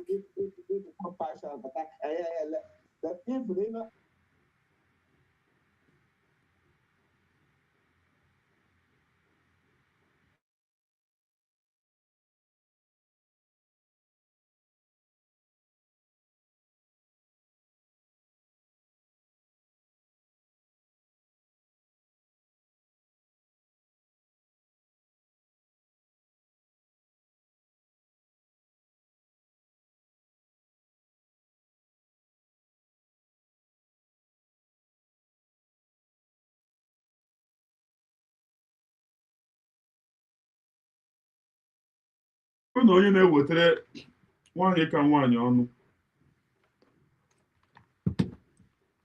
lekwe na onye na-ewetara nwaanyị ka nwaanyị ọnụ lekwe na oto mmadụ dị onye na-eri jube n'afọ lekwe ka ọ dị because of ọ gara school no matter how to write lekwe ka ọ dị lekwe Victor eze aga n'obi ọwụ lekwe ka ọ dị ka onye ala nukwa ka ọ dị ka onye ala ibu success katọ dị ya mma lekwenu ka ọ dị look at how you look like lekwenu ka ọ dị Victor eze aga n'obi ọwụ dị ha ọ ka unu wee fụ ndị mmadụ na-ele onwe ha anya mmadụ somebody cannot look himself before ya ọbịa nnọọ bịaba nnọọ I not blame all these people. I not blame them. Unu ka the Victor eze aga n'obi ọwụ dị. Ọ ya nwa dị ihe aha ahụ. Lekwe ka ọ dị ka ihe erichara nne ihe ọcha ya aka n'ahụ. Ọ dị ka onye erichara nne ihe ọcha aka n'ahụ. Sorry. Obere nwa ka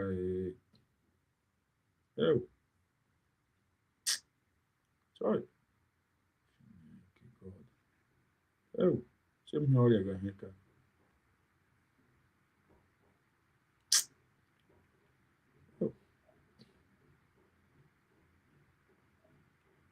Victor eze aga n'obi unu afụna ka ọ dị ka onye erichara nne ihe ọcha aka n'ahụ.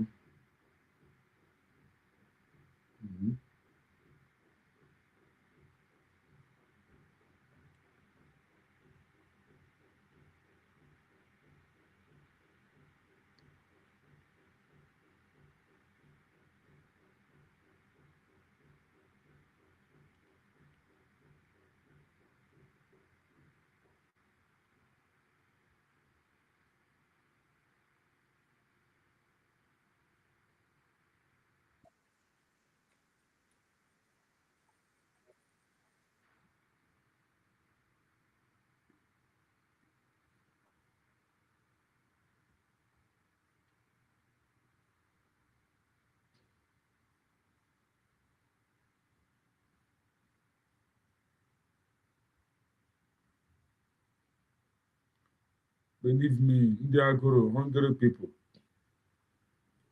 people, very shameless people.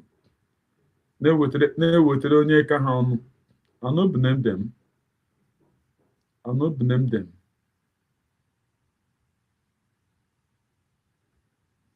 But they will hear from us in a due time.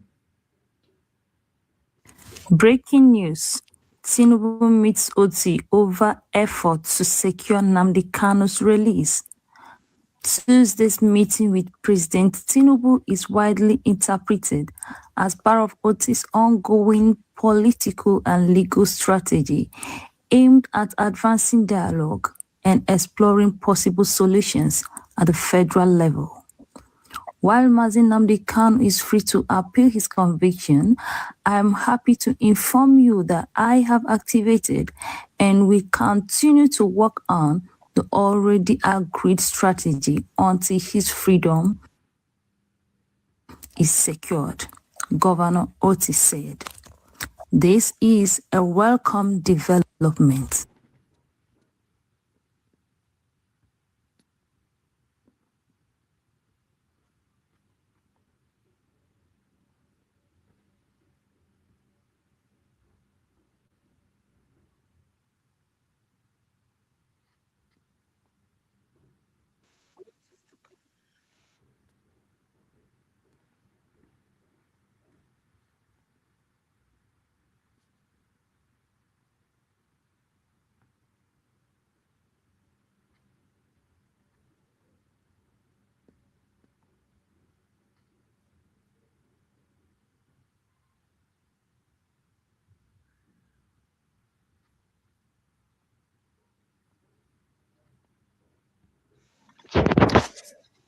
What is to come will show the world that God is the God of justice, according to Mazi Nnamdi. He said that the God he serves is the God of justice, of which he's going to prove himself once again. He has proven himself by allowing Motosho to put out what they have planned for him. But God, in his infinite mercy that knows him before he was born, is going to do the rest. He's going to shock Biafrans worldwide, even the world, what God is going to do.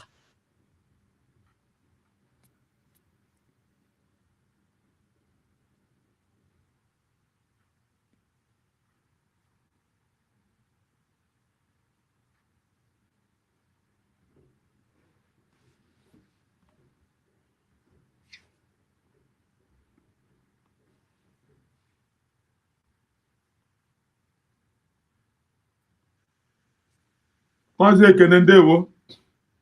Ndewo nwanne m. Ụtụtụ ọma. Ya first time m efu gị here.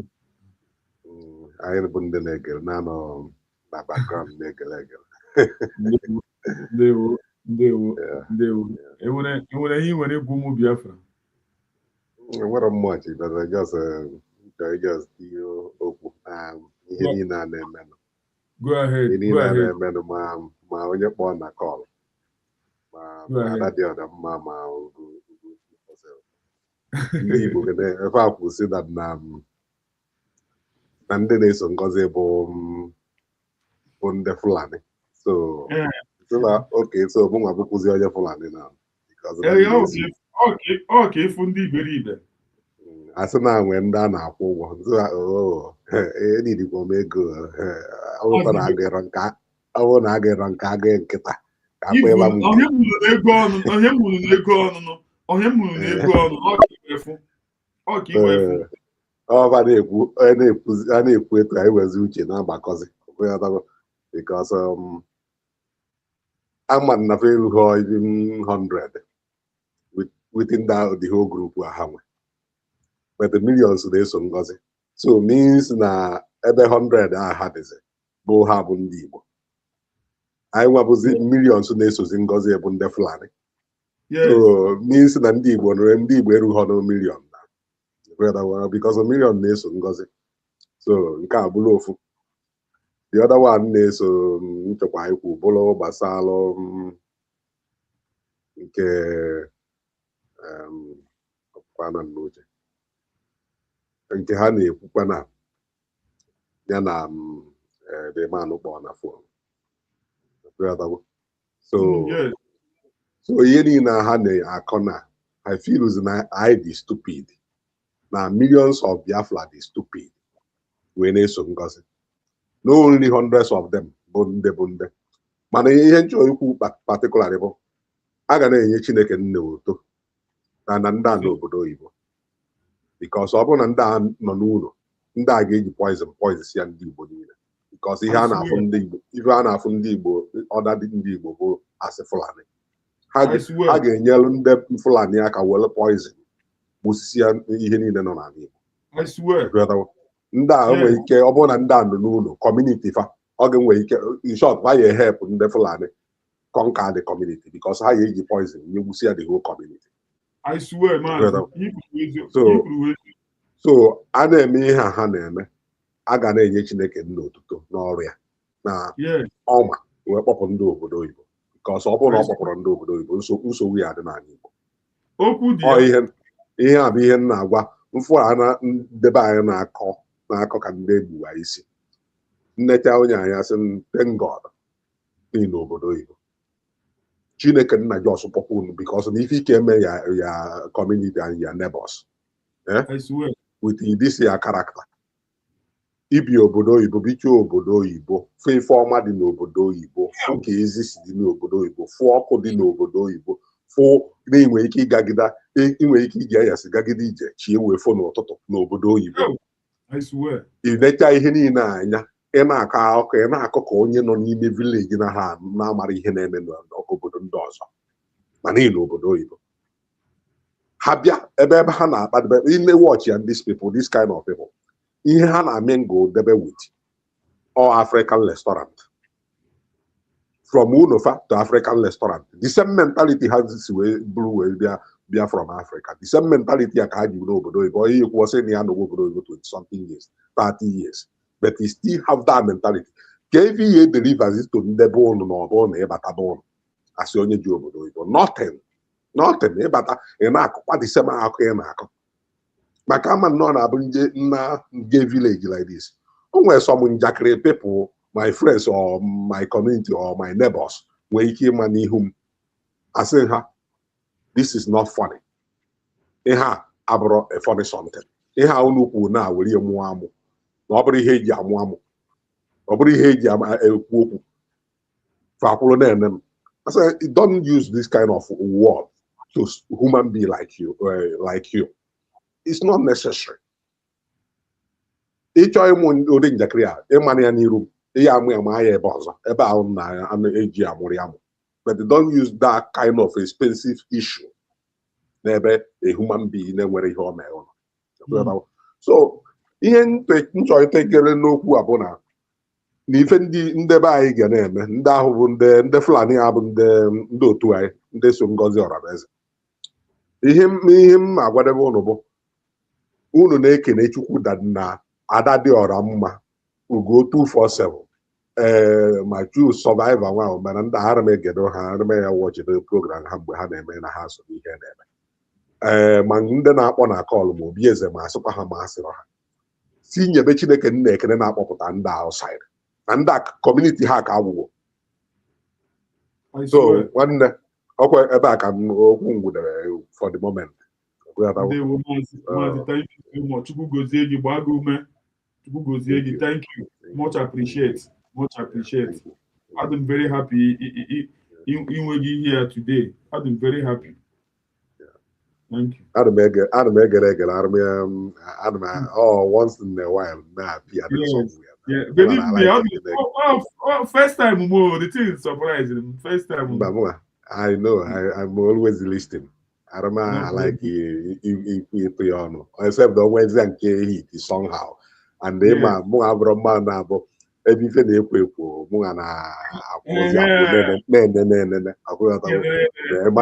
onya video is when you can solo na to ya but I'm many people are never involved. Mo edozi anwa azi azo na egelozi egelo. So that is the why na mara na apia. Mgbe Mazi Simon eba bido. Eso ndande na-epushi. So mgbe mfụzira people I trip people. More above ya na asị na ya need 20 people, ya need 50 people. Eso ndande na-epushi. Mgbe ọ na-akpọ men ha bịa join ya. So mụ asị ndande onye ọbụla ọnụ. Ama bụ na ike ga-awụ nwaanyị anọ na-ara n'ike Biafran child nwaanyị Chinasa Nworu, Chike Doziem, ha niile cha nwaanyị. Amacha m na ha niile cha nwaanyị. Ihe mara ihe ịmakwana ihe na-eme n'ilu ịmakwana ife na-eme n'ilu okwu a mụ na abụkwanụ mụ na mmadụ nọdụ ọ bụrụ na ọ bụrụ nwoke mụ na ya nọdụ sọ nwa ya arụmefirucha comfortable because Europe turns so many people to Western world turns so many people to something in Amaro. And the moment to the open come where is where God side. And when make a friendship where end the other place. Okay, that will make your pocket on. Okay, so more like keep there here. So many of that chance come on now. I'm suspect about because many people will know Europe. I thought we hear them because of ego. Oh no, the yes, Kapunjo na Germany dear. Na Germany dear. Ka ha weziokwu. Ị ga-afụ nwoke dosu ike a na-akpọri because of ego. Nse na ihe na-eme n'Europe I mean n'Europe particularly all the too much. You can never onye ma ka ị agụ. But many things na-eme. O ndị ba ya mụ na ba ya no nwe alone. Except na when does na ba. Because I don't keep away because if we nwere ike ịkọ ọkpọ n'ọnụ. So more actually can be aggressive ebe nọ. So ọ ka mma na nna atọ ga. But ihe Western world na-eme ndị be anyị na forget. All kwafajicha ebe anyị na-ene anya na platform ma Daddy Oramma ma asịkwa ma asịrọ. Fafozi Biafran issue asị ebe si opportunity kwa aba. Ebe ọ bụ na m akịtara ihe a m bịara Europe since 20 years nna aka mmadụ m apịta nke m fachozi ya through the ke ihe a na-akpụ ya because ihe niile ọ bụkwa na akwụfọ ụgwọ because ha ji ụka ha na-emebisi ihe na-eme ọ bụrụ na Naijiria na-akwụfọ ụgwọ ọ bụrụ nwere ego ya na-akwụfa because o nwere ka ihe esi wee debe onwe ikpo ikoru mkpọmkpọ ọkụghọtawo ikpe efele ma ọkụghị mkpọmkpọ ewere ekpe aja ọkụghọtawo so ọ bụ nwere ka ihe esi debe onwe Nigerian gọọmenti achọbaghị like ụdị mmadụ loze say na Nigerian gọọmenti chọọ ịkwụ ya ụgwọ ịfụnụ the quality as a man ọ bụ ọkụghọtawo Nigerian gọọmenti wee chọọ ka agụpie ụdị ndị a Nigerian gọọmenti will not price them anything because them talk bullshit. Ndị na-alụ ọrụ ya ọrụ for free for no make sense ka ihe esi je ka gị na ya je emebe contract ifu ndị nwee sense ndị make anything etu Daddy Oramma dị ịma na brain adịrọ na n'ime emekata ije ka ebe na-akwụ ụrụ ya ụgwọ fọ ọ na-alụ ọrụ a for free even na ọrụ ọ na-arụ emekiri any sense o nwere ihe ọ na-arụ amịta mkpụrụ ka ihe m na-eji kwụzi ụgwọ fọ mana nne ụdị mmadụ Maazị Simon Ekpa anya nne ụdị mmadụ Ekene nna ụdị mmadụ Loze ụdị mmadụ aka nwee ike sị nna na ngopite nda ọkụrọtawo n'oge chenji ru nsọntem ụdị ndị Daddy Oramma masịkwa ya masị ama ugo 247 masịkwa ya masị ndị a ike ihe na-akwụrụfụ ụgwọfọ ihe nke ha na-agbagodo mbọ n'onwe ha ha mịtadụ mkpụrụ tọkless of mwerezie ego nyefa na-enyezife ego ebe ọ bụ na pepụl na-ege ha ntị pepụl na ha asị ndị isi nkụka eje nwerekwa ego m nyekwafa forward ịbụrụ na afọ izo na o nwere mkpụrụ ọmịta so all these people since Daddy Oramma the first thing kwuru ebe Daddy Oramma mgbe o meki the first statement o meki nsị adanachi ya ihe a ka m na-agwa onwe m na mmụọ adanachi ya megide ọbịa ya obiko site God na adanachi ya ọtọnụkwa again mekwa even worse than nke o mebu eme nsị ihe m beziri onwe m sị adanyị na-akwụ endede ha adịghị na and etu aka ọ dị the woman tipi onwe for nothing onye na-abụrụ something mmadụ onye na-abụrụ something ndị Biafra wee bunyite gị elu wee just nekata the respect ndị Biafra na-enye wee kpori everything kpori je gbufuo nothing ịma apụta mgbe ya ofu ile n'ọwa egwuregwu apụta mgbe ya ofu ile n'ọwa ara m ego ugo ntị abụrụ mmadụ na-eri site n'ugo because ugo na-atụ m ụla ana m alaiki onye na-eji njam ife nji wee laiki Daddy Oramma bụ jinja ahụ na ya n'ime ọkụghọtawo mana kịta ka m na-afụzi the pitch ya ọkụghọtawo ihe nji alaiki aja ele bụ jinja o na-eji nja mana m bịazi fụ na onye nwere ihe o ji wee dị ọkụghọtawo ihe ọ bịa bụ to destroy mana etu kafia sọ na akparawa ana m ege nwunye because ọ na-atụ m ụla ugo 247 ana m ege nwunye mana because ọ na-atụ m ụla Q survivor ana m ege nwunye because fa na-atụ m ụla fa na-ekwu okwu odoghị anyị na fa ejiri eziokwu bịa because okwu ọbụ ha na-ekwu bụ ka ha wee nwee ike wee banye ihe a ga-ekwu okwu a na-ekwu ya nwayọọ nwayọọ ka ha wee nwee ike wee banye ka i wee believe na ha neutral ndị abụ mmụọ m na-agwa m ihe m na-eme onye ọbụla m na-eso bụ mmụọ m na-agwa m ka nsobe Nnamdi Kanu bụ because of o nwere onye gwa m maka Nnamdi Kanu Mazi Nnamdi Kanu ọ mụnwa I search because somebody come in my bar and say m ebe ka nsi nsi ya Nigeria ọsị nke ebe Nigeria nke side Nigeria nsi ya nọ Eastern Nigeria ọsị m ibu Eastern Nigeria nsi ya ọsị m ebe Biafra nsi ya ọsị why nobody talk about Biafra anymore. If you talk about Biafra, Biafra will come. If you people start about Biafra again, it will come. Nsi ya amakwana nke ya ọsị m can you start? I will support you. No, Nsi ya can me start? He will support me. Nsi ya but I don't know how to begin. Ọsị just start. I will support you. Nsi okay. Whereby we just start to be here Biafra. Abaka no where for Mazi Nnamdi Kanu. Mgbe o bido from ikwu okwu Nigeria whereby switch it to Biafra issue. We say okay. The way the guys here bomb Nigeria. Say thank God na maybe doro because na mbido na nsogbu ya dị because ihe onye ama na mamara ya. So nyanwa agagide wee jee nga ọga ekwegide nkwe ya nnenecha adịtịsị na Chineke ka nkere Chineke na m etiri aka because na m tinye aka na onwe ụdị nkwe ya ekpe ma enweghị ike nara ego na onye abụ the right person wee sobie mgbe Maazị Simon ekpapụtakwa nsobekwa Simon ekpa bọmba to bọmba ife mmụọ m na-agwa m ọsị nnọọ onye abụ deputy Nnamdi Kanu before Nnamdi Kanu na nso ya mụnwa na onwe m si na onye abụ deputy Nnamdi Kanu kpata mgbe Uchemefe na-apịa na Uchemefe na-ezulu ezulu abata ka ọ na-awụ ọchị because Uchemefe ma onye Simon ọma ihe Simon bụ ọma from beginning ọma mgbe Nnamdi Kanu ka na outside ọma ọ na-ezubata o zubatakwara ara m wee de na Uchemefe abata ndera anyị ozugbo ọ dị ka pipụ ayara ya na dịte mgbe Uchemefe amapụ na platform. So mmụọ m na-agwa m onye m na-eso gafia bụ grupu Sọni Akparawa bụ oge nkele amapụta si alụsi na sikwu ya masịrị o nwere mgbe mmụọ m ji wee direct m ebe a mmụọ m gwa nnọọ Ngozi Orabueze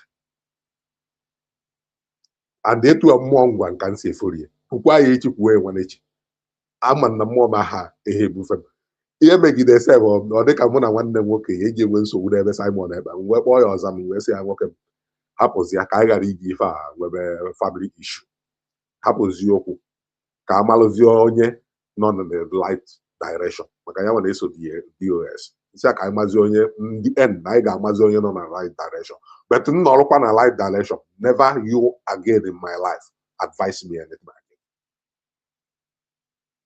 Ọ bụrụ na ị nọ na light direction ihe ọ bụla ikwu bụ ihe mma na-esozi ma nọ gị nọ n'afọ nke bụ eziokwu mana ọ bụrụ na ọmụnwa nke m kwu ka ihe na-eso ma na ọmụ nọ na light track ọsị m oke ọsị na Simon naghị atụ ya 40 years tụọ nsị nwoke mmechi ihe ọnụ o nwere nke m ndị DOS dị ka asasiwo isi na m achọrọ ka mụ na na-ekwu okwu ihe gbasara Biafra again ka anyị kwuo okwu ihe gbasara family just debe everything na emecha na anyị ga-ama nke ndị nọ na right track. So ọ bụrụ ụmụ ya so ọnwa ekwe ebe ekpu aja ngwere na-anọrọ mana mụ na-afụ ndị a ọ bụrụ ihe unu na-eme dị mma mana m na-afụ ndị a si ndị just evil people ndị a bụ a witch and mụ hate a witch ọra adabara mụ na ha ndị amoosu ka ha bụ ndị a bụ ndị ntisa ihe afụsị eziokwu na-atọ ọnụ ya ihe afụsị ihe ya bụ alụ ndị nke uru ị na-atọ ọnụ ya ọ ndị a bụ ndị ga-abịa ha bịacha Europe fa na Afrịka feti 1000 euro na pocket eche agbarie ihe ewere wee na-akọrọpụtụ ụmụazị na kọmuniti. Onye na-esopozu okenye na-esopozu ije kutere mmiri si aje kutere mmiri bikọs onye ya ka ọrịa nwajaghị. But ị chọrọ ka ime ihe ga-eme ka obodo a dị mma ka ndị be unu benefit ya. O nwere onye chọọ ya. All these people ị na-ene anya ba ndị abụ ekpokọta ha ekwe ha ọnụ. Ndị enwere uru ha ba, ndị enwekwana uru ha ga ya aba na future. Ihe mma bụ na mgbe ha na-asọpọtụ nke eziokwu abụ Chineke nna Jos use ofa for that particular time.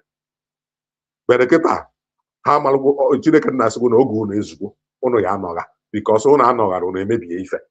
Ngwa kpopụ unu ọ ndị ka Mazi Nnamdi ka na-ekwu separate chaff from the wheat. Ọ ndị a bụ ihe na-eseparate ya. Fa karịkwa nne. Some of them na-akpọkwa na fonu ya. Fakpọọ na ihe n'ihe ha na-emekwa na fa so n'ihe n'ihe na-ekopụ. All the next group ga-adapụkwa. Ha ga-adapụkwa very soon. Emechaa anyị ga-afụkwa fa ndị a na-eme na ha na-eme platform gị ka ọ na-eji nja. Emechaa anyị ga-afụfa ya etu ka ha ga-esi dapụkwa. Many of them nọ there. Etu anyị na-eme anya simple person. Ife ya o nwere ike na ife na-eme ọ na-aga alụ m na-agwa ya onye ọzọ na-asị m gwa ya agwa ya secret ife na ife nchọ ka ọ baara ya ife nje gosi ihe na-eme ka itinye aka mebie ka ọ baara ya bụ ka ọ wee ka ọ dịrị mma ka njinji ahụ ka m wake up ka ị stand ya ka ihe anyị naghị emenwu ka imebie. But the people na afia they don't need to leak that secret to somebody. But ha mechikwubi ekwucha echi niile emekwa nya because etu chinsi wee kem. So nwanne ka m drop abaghị because afọ nnọọ onye ọzọ nọ na forum ka otu ihe ọnụ n'okwu. Thank you. You don't need to tell the world that you are simple. Looking at you, it shows that you're a very simple person, easy moving person. God bless you. Much appreciate. Thank you. Ohere a na-akpọlite triple M okwu anyị ọnụ onye eziokwu n'afọ m niile ọ na-agadi na-agbasa ozi ọma voice ya na-ada ka ogene. Ana m asị nke makọdam nwa m ga-amụ n'elu ụwa m ga-akpọ ya nke makọdam. Udo dịrị gị nwanne mmadụ akụ ebi isi one. Udo dịrị gị onye eziokwu agaziri gị ụtụtụ ọma from my side. Our brother batara no ke da for ya snap ya dị gịnị dị. Ekene wafọ ya ekene. Maazị Ekene udo dịrị gị nwanne mmadụ. Ikutecha na daalụ nne. Emma, my people at the comment section ekelekwala m ọnụ ndị ọma njem ọnụ.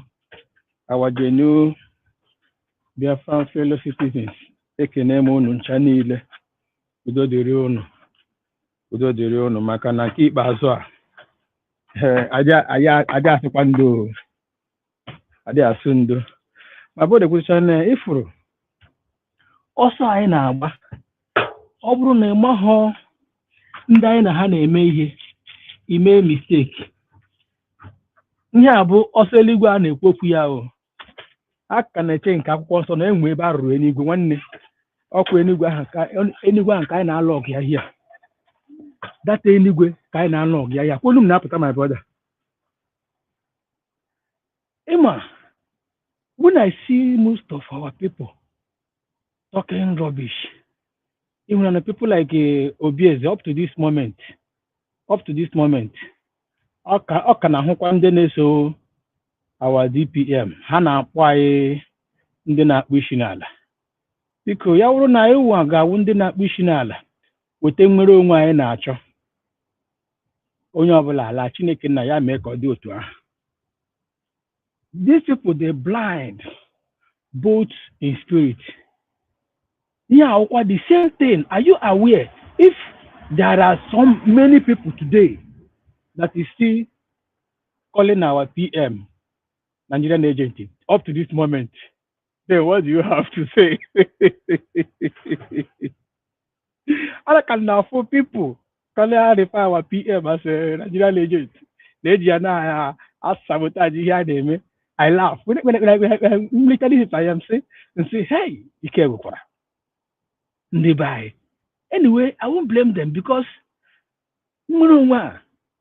are they in Africa? Africa Africa as a whole, apart from these few countries now, Africa as a whole, because I know now fight zoo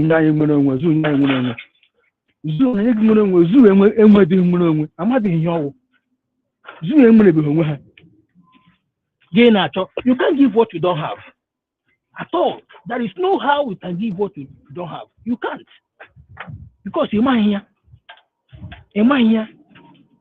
So my brother Roku Ebaliala Nankip Azar Ekumia, even before this moment, after I got Finland, but I asked him no only shaking, heavy shaking gagime, because on now each time the zoo have taken this as advantage.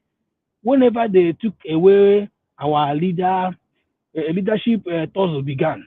Nobody wants to, be under anybody, whether you are doing something or not. They see you that you are doing something.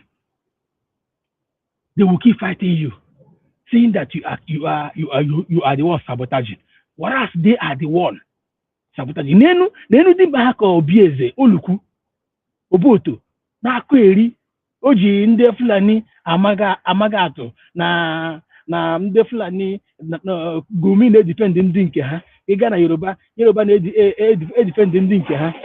Ịmana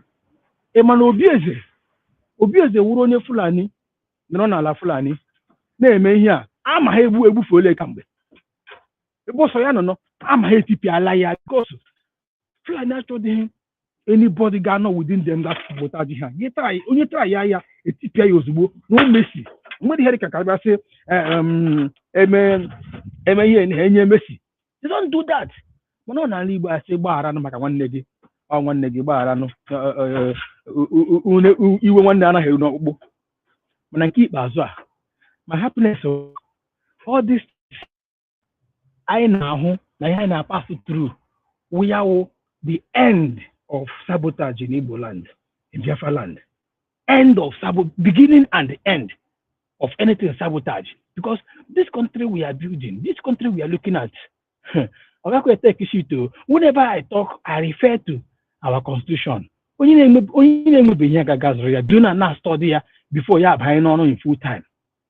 Maka constitution, even Bible respected that constitution. Because that constitution was the final say. Bible anything I say the constitution could Bible abia say mba na I mean you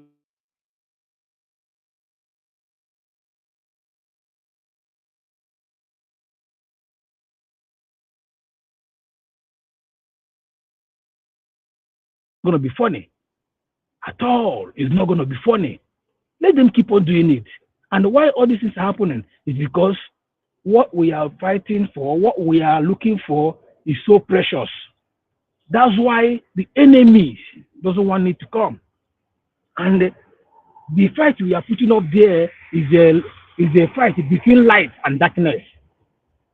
Between light and darkness. That's why they don't want it to come. And they may be before. If you look at due process, among the secret, they are retained. And don't can do the key believers how when you do something with them, how long? How many years I know na him go be the you know how many years make again. They will tell you go be the that they are COVID agitator. I am one the COVID agitator.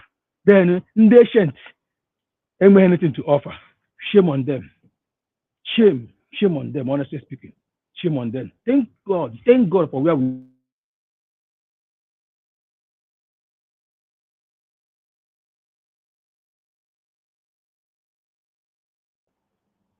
I've been seeking for. My brother Humble, the CK, I am here. Why we continue to push. Tomorrow we will do our things. I gonna contribute ego. Yeah, anyway. It is not their money, it's our money. Since now they see they classify the majority as full. The same thing in the US ha classify ya majority our PM as ndị akwụrụ ụgwọ ndị Fulani.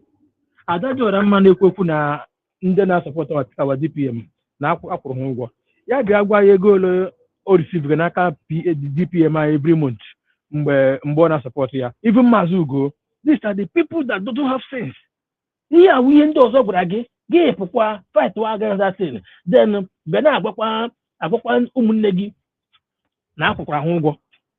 Knowing fully well that na ashika owu udode I gonna anata the money ya will not with a shop ụgwọ anyị na-ekwu eziokwu. That money will continue to come. Thank you very much, my brother. Masọ ihe m hụrụ dị ego so m ga na-ehi na ịntanetị mgbe ọbụla m abawa onwe m abawa m ga na-apụ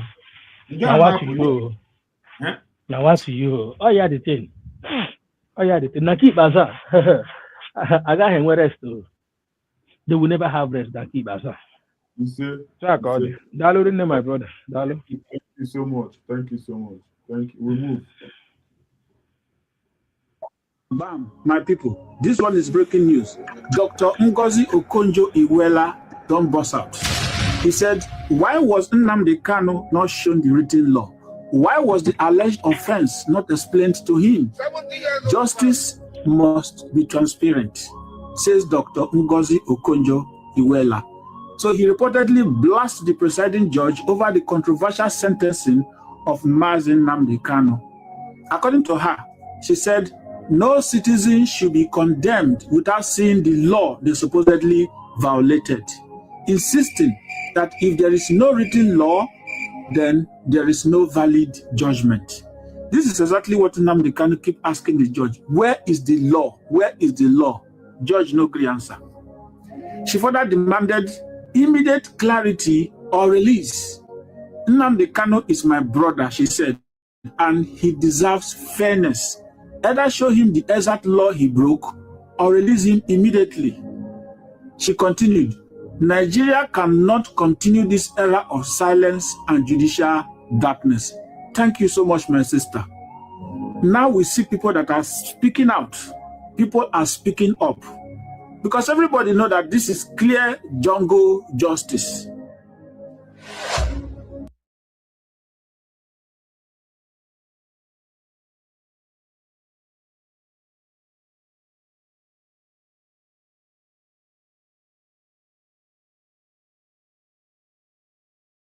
Mazi. Yeah. Okay, go ahead and watch it. Go ahead. Sorry for not responding fast. Go ahead. Yeah. Ihe nchọrọ ịtụ na adị still okwu gbasara Mazi Nnamdi Kanu. Ọkwọ Jizọs bịa. A na-ezibụ John the Baptist na-ezi ozi na Jizọs onwe onye na-abịa m. Onye nke Chukwu ya ezite na-abịa m. Olu mgbe ọ bịa na-apịa n'iru ya.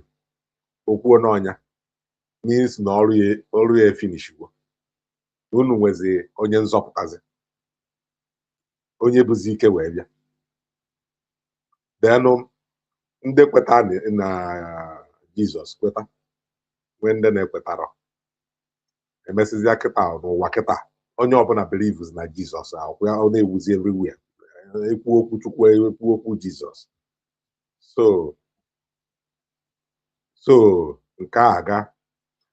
Then ndị niile most ka m kwuo ndị Igbo and ndị Christian na the whole world believe na ọ bụrụ na Jizọs bịa ọzọ ya Yesu. Wee jụọ fasiba this Mazi Nnamdi Kanu ọ na-ama na onye bụ Jizọs nke bụ afọ akwu na ya abịa.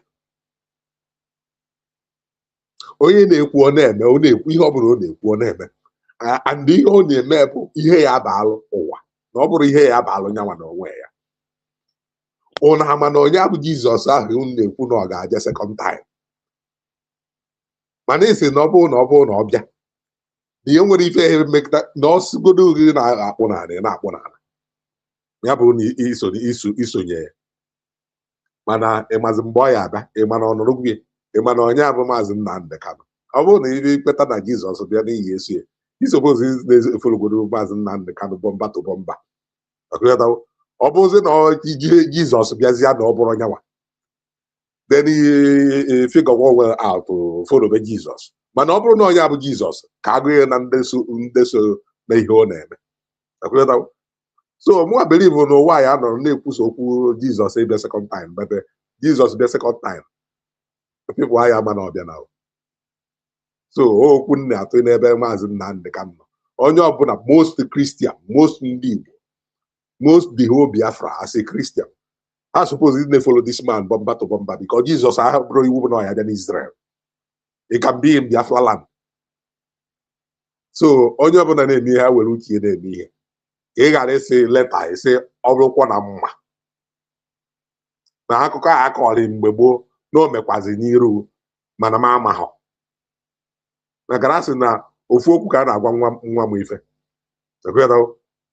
Ọ bara ara nke ịbụa ọnọdụ ya.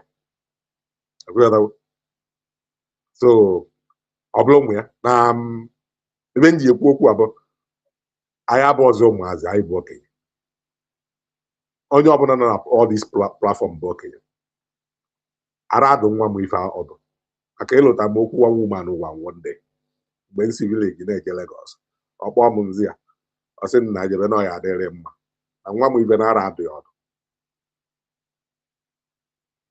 the first time m nụ data okwu bụ na n'ọnụ the woman ọ sị nwa m jebe ara adụ nwa m ife ọdụ na nwa m na-amara ife ka a na-akpọ debe were anya si gwagide ya okwu chi ewe efo ka e wee ma na ya apịakọta ya chenji nnata ya ọkwa ife all these people hapụkwa ihe niile a na-akọ these people will never change then ihe a bụ the real character ha ga ji agagharị na platform anyị na-ere anya ama ada dị ọra mma ihe a bụ the real character ha ka abụpụta so onye ọbụla ị na-ajọji ndị anyị na-ajọji ha according to the character ọ bụrụ because of na-ego ya akwụkwọ ma ihe dị onwe ndị bụ na ha mmezisi ha emebie ihe m na-agwa onye ọbụla bụ ọ bụrụ na ekwu megide ihe Biafra ike gbue ịnọgha ikwuzi na enete n'ọgha nye ndị ọzọ gap ka ndị ọzọ kọntinu ọ bụrụ na iwu n'ọgịnwa ya enweta ya ka Mazi Nnamdi Kanu kwụ onye ọbụla believe na Mazi Nnamdi Kanu ya enweta Biafra onwe ma na Simon Ekpa na Mazi Simon Ekpa na-abịa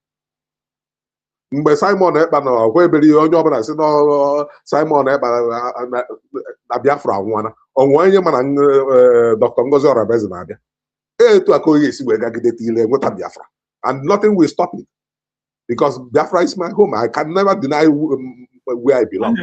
Anyị enwetaghị ya Maazị, anyị enwetaghị ya ji ya n'aka na mụnwa ma na-enwetawo Biafra nwere mgbe m na-ada atụ ya atụ nke ọrụ ma nlọnlọ n'isi ebe Mazi Nnamdi Kanu ọkwa ife all these people na-ezuzugharị na-akpọ onwe ha ndị Fulani Boko Haram asịkwa masị emechaa ihe afụ na Naijiria afọ ihe afụzi ha ya eji ofu ọkpa wee kwụrụ ha na-agazi akụgota ka ha na-agazi because ha eji ụka ha nwụọ onwe ha ikpe na ihe ha na-afọ na-atazi ndị ahụ nọ na Naijiria na afọ na-atazi bụ ihe ha ji ụka ha metala onwe ha all the consequences ka ha na-efesi ka ọ dịla anyị nwanne just asị ka mpe ọnụ. Thank you so much. Thank you. Mazi Obi1 Biriko. Hello, Mr. Humble. Hello, sir. How are you today? I'm doing very great. I'm doing very great. Correct. Thank you. I like how my face on easy. I'll make my sense. Thank you. Anyway, just like what the last speaker said now, that all character, I said this thing before.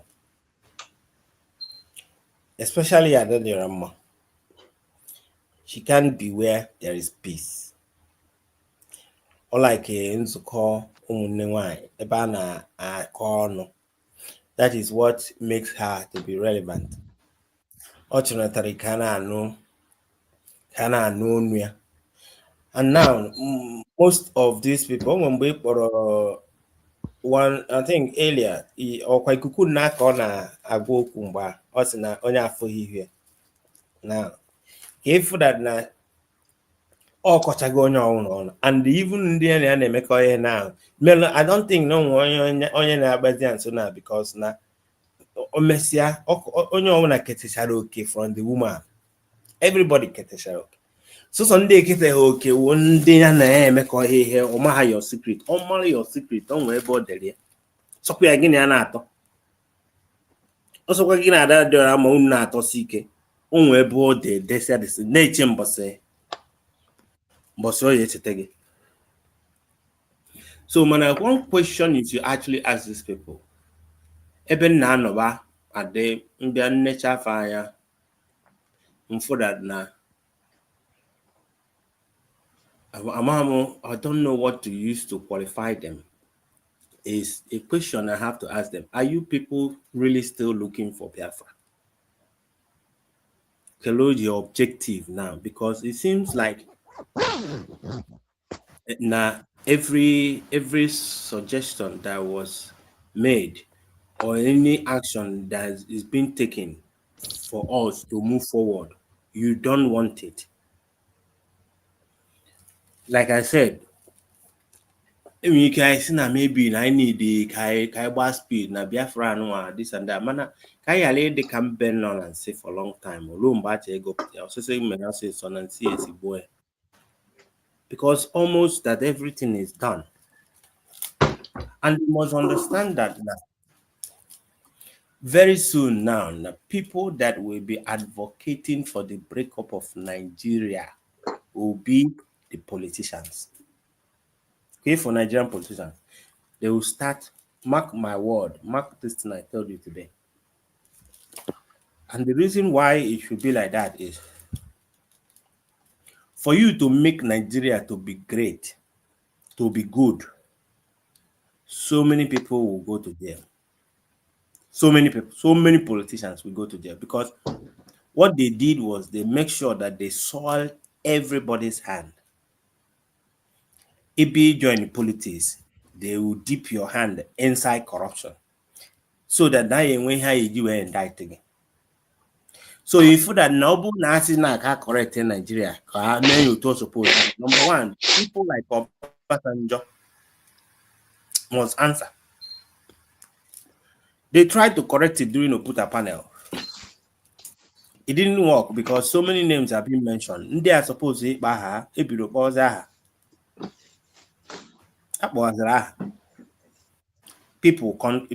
make call. That was why Oputa panel went down. So if you really want to put that thing again, Nigeria, if for that now, you have to visit the past sins of the fathers. One has to come and answer what happened during the Biafra war, because you can't correct Nigeria without visiting the war. What happened during the war? Why did you kill Igbo people? Why was there a genocide committed in Asaba massacre? So many people will ask questions. They will start asking questions. There will be no peace without justice. There can never be peace without justice. So now, at some point we will reach now, because the only way they might be able to be free is not when say Nigeria, and when is anything to call Nigeria, where you can be able to judge them according to what they did. So now the best way is to own your own and that is where it's going to. And the reason why all these guys are doing go 247 and all of them, they are as if they want to stop Biafra to come or to stop it not to start functioning. I just laugh at them because almost the world's eye is open now. Everybody and everybody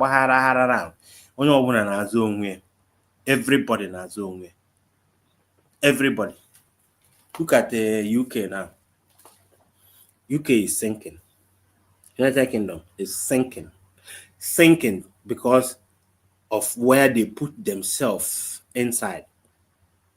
Because I think what Israel did was Israel ended up exporting all the Palestinians into those countries that was recognizing Palestine as a state.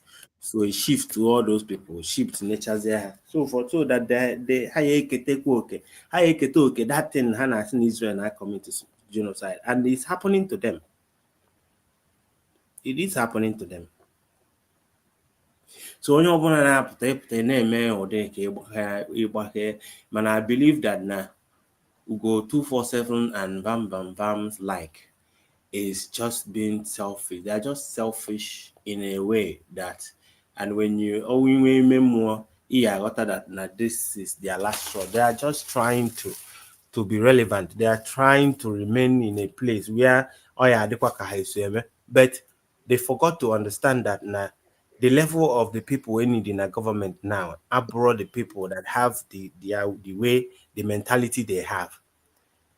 Just like vam ihe sie ike obido Chineke Chukwu okike abịa ọbanye ihe siere ike na side ebe ọ na-akọwa akwa ọbanyere pastor ihe sie ike side pastor ọbanyere ụmụaja ihe sie ike ụmụaja ọjọọ na-agbagharị. But the one thing they keep forgetting is that their mind, the level we are operating now, they cannot do anything about it. And the best thing they should have done is to start supporting in the hand. But they cannot, because they will go pay for $400 like government. So, and that is the easier way for them to make money. But if you the same reason why politicians in Nigeria don't want to leave office, because when you just a governor, or senator, or senator, term minister, because they don't have other business. That place they guys advertise where they want to remain. Come here, see mother. And you can see that similar character with them. When they are too frustrated, they want to scatter everything. Why I'm saying this thing is that for the frustration, for them being so frustrated about this thing, they rather kind of try to just because, and I just say nonsense reason. You don't say Simon you forget to say that Simon Ekpa is not Biafra. Simon Ekpa is good name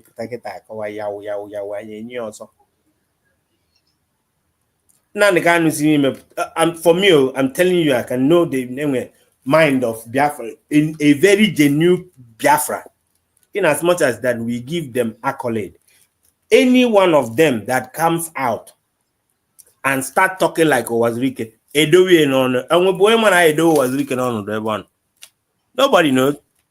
Manaketa ebeke on okota hunike okujom ihe na-ekuzi wo na support sin ha na-eme. But so once you deviate from what we are, that thing akunye guy no ko akunye guy I on electricity. I be very, very sharp now. So whenever you come out from Nigeria, whatever they did to you, and you come out and you start saying a different story, and you do it, and that is different between us and these guys. They are still worshiping a particular person, as if that is the same way.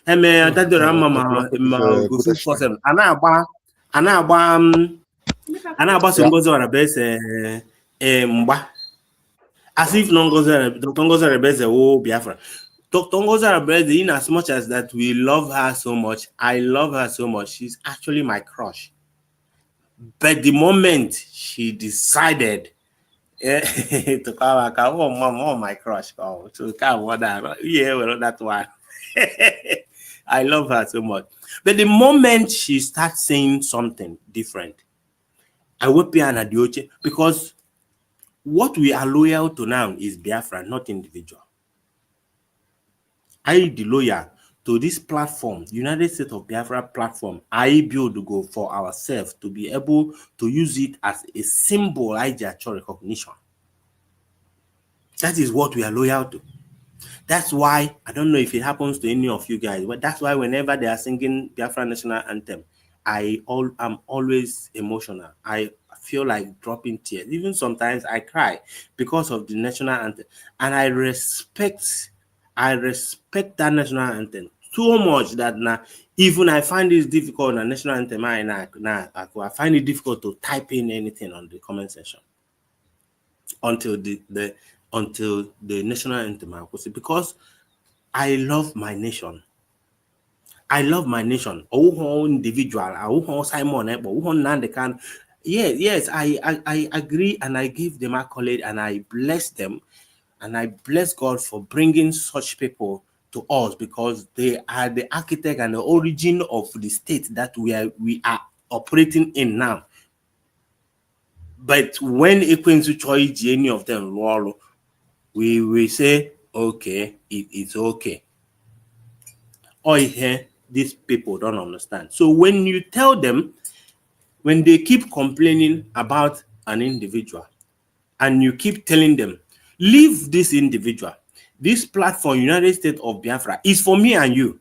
Ogenkele, Alade Orama, Ugo 247. This guy should understand, and family, this guy should understand that United States of Biafra government teacher is our own, is our property. Me and you is our property. So I feel always give Nihaneme Aderoma. Come and be in there, invest in that. Bring out your voice. Bring out your voice to change things you don't want to change. Not a Bamba.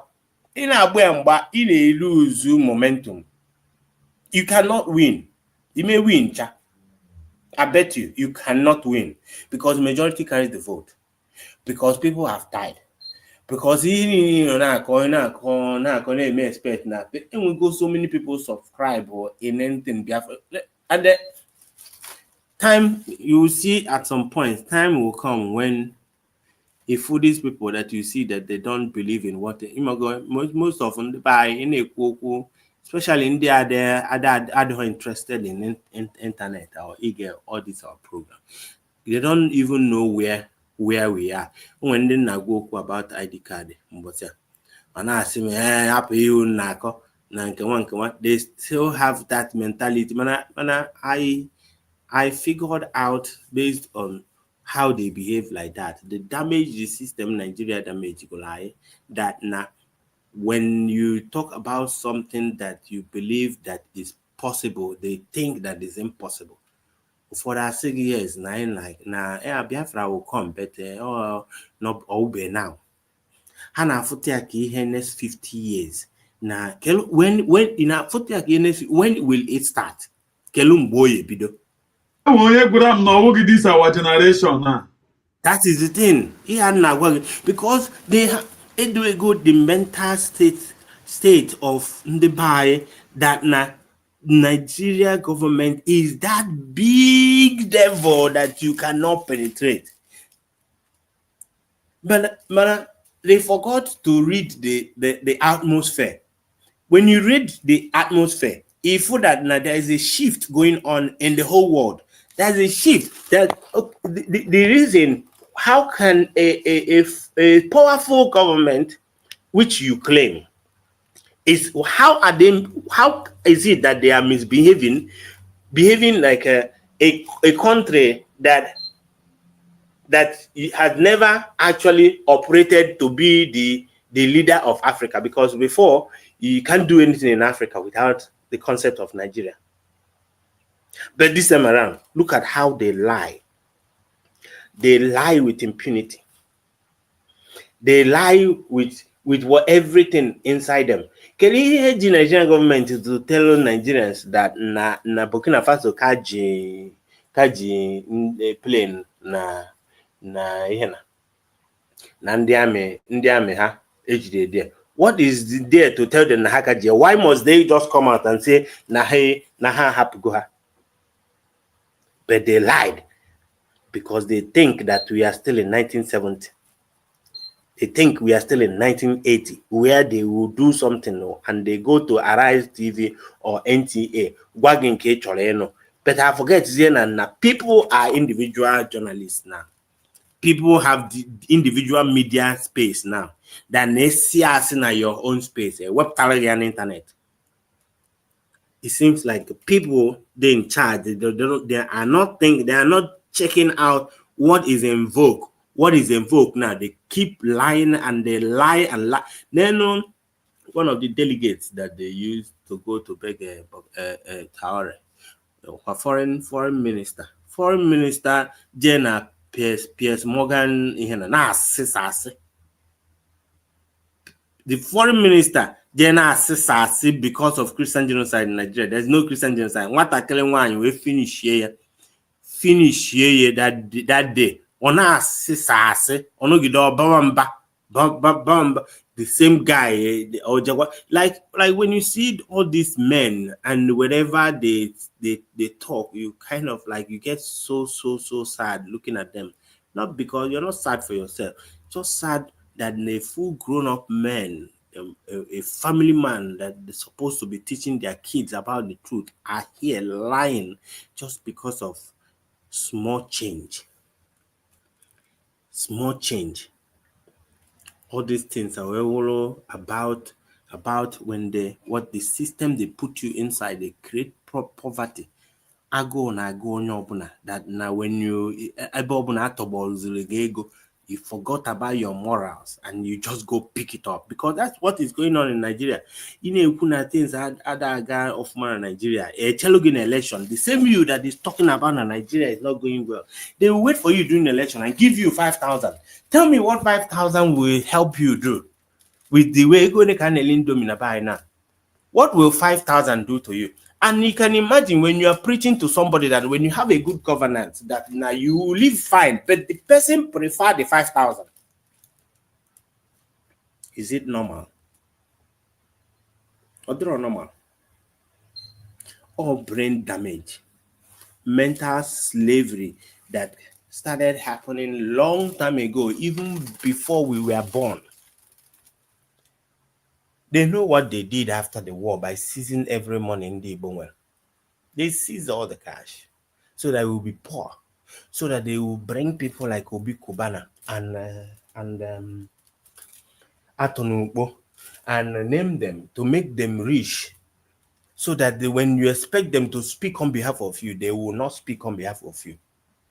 Kama Hana sponsor political party which they want to use, because they show go ahead that na go di nobodo in kwaki is be one or two things. Another kwage go anyage. And if it's you, be truthful or in that kind of position. You can't talk about it.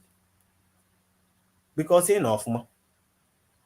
Now most of the people is talking about Biafra today is because the majority I go majority. Nigeria when Biafra, nobody. I ask can leave you to, and then we are living fine, but we are not. Nigeria is designed to be a poverty giant place where talent is being killed. Egosia nurse na Nigeria, America, general at their hospital. Go tie in go to Nigeria, you end up driving keke. Go tie in Nigeria, you end up doing a job which maybe a do certificate guy. By the time you just use the certificate, it is all you go to school. Now, we go let's say you were a medical doctor, go tie when after 20 years, you probably no. Be operation. Maybe he have no idea. He got idea and they use the rest of like one mother. I say one can na YouTube from YouTube because she made mad operation. Now zoo there. So, but all I know is that now the forces that is moving on are all around the world now.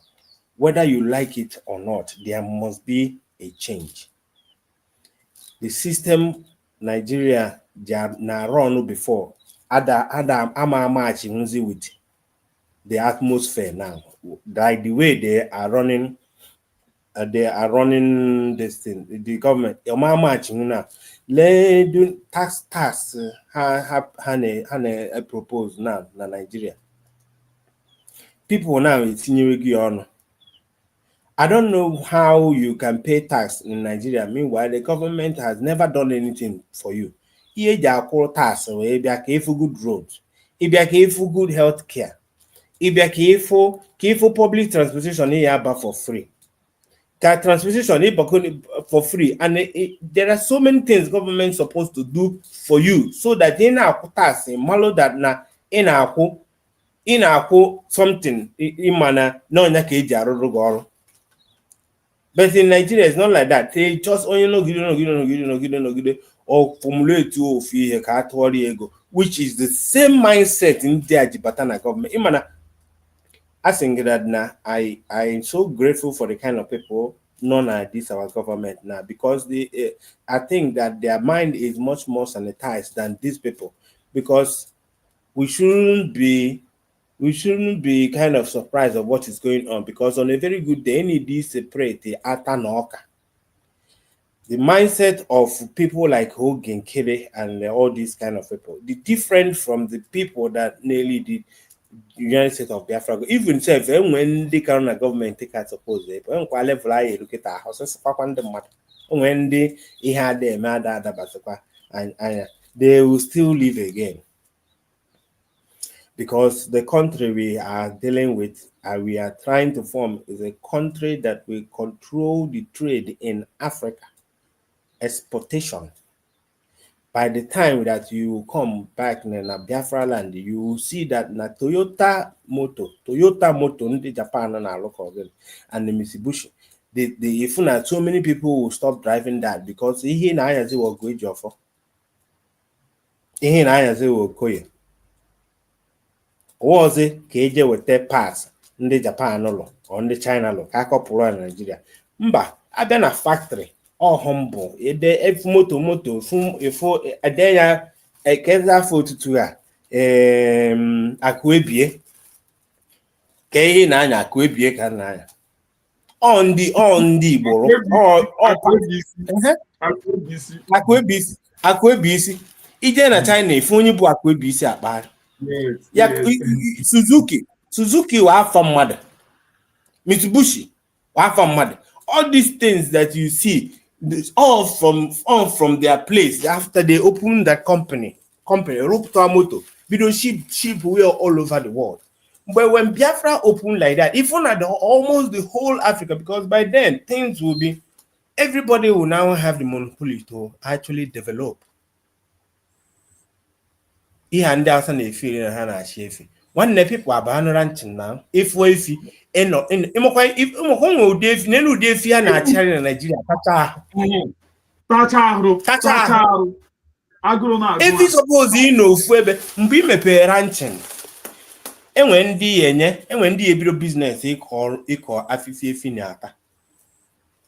Ije golu ha, ifi dị efi gị. If you ebu mecha from there, you don't want fresh milk. Mmadụ na-aṅụ fresh milk na Nigeria. Mmadụ na-aṅụ fresh milk na eje import milk from London. Milk ahụ na-import from there. Ọkwa efi ndị London wee ihe mepụtakwara ya abụlatala unu ebe a. Why don't you bido that ranching?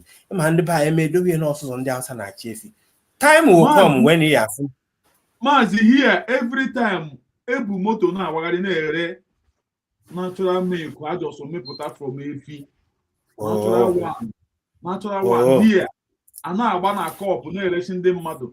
Ifu ndị efi ha ka dị ifu efi ọ dịghị ka ụgba efi jack, ọ dịghị ka gị gbaa dị efi jack. Anụ Igbo na ofu efi anụ ejuo everywhere. Pai ọ dịka ọzọ ndị Hausa ifi a na-elewa ma ego efi anụ 1.3 or 1.6 million kịta na bai.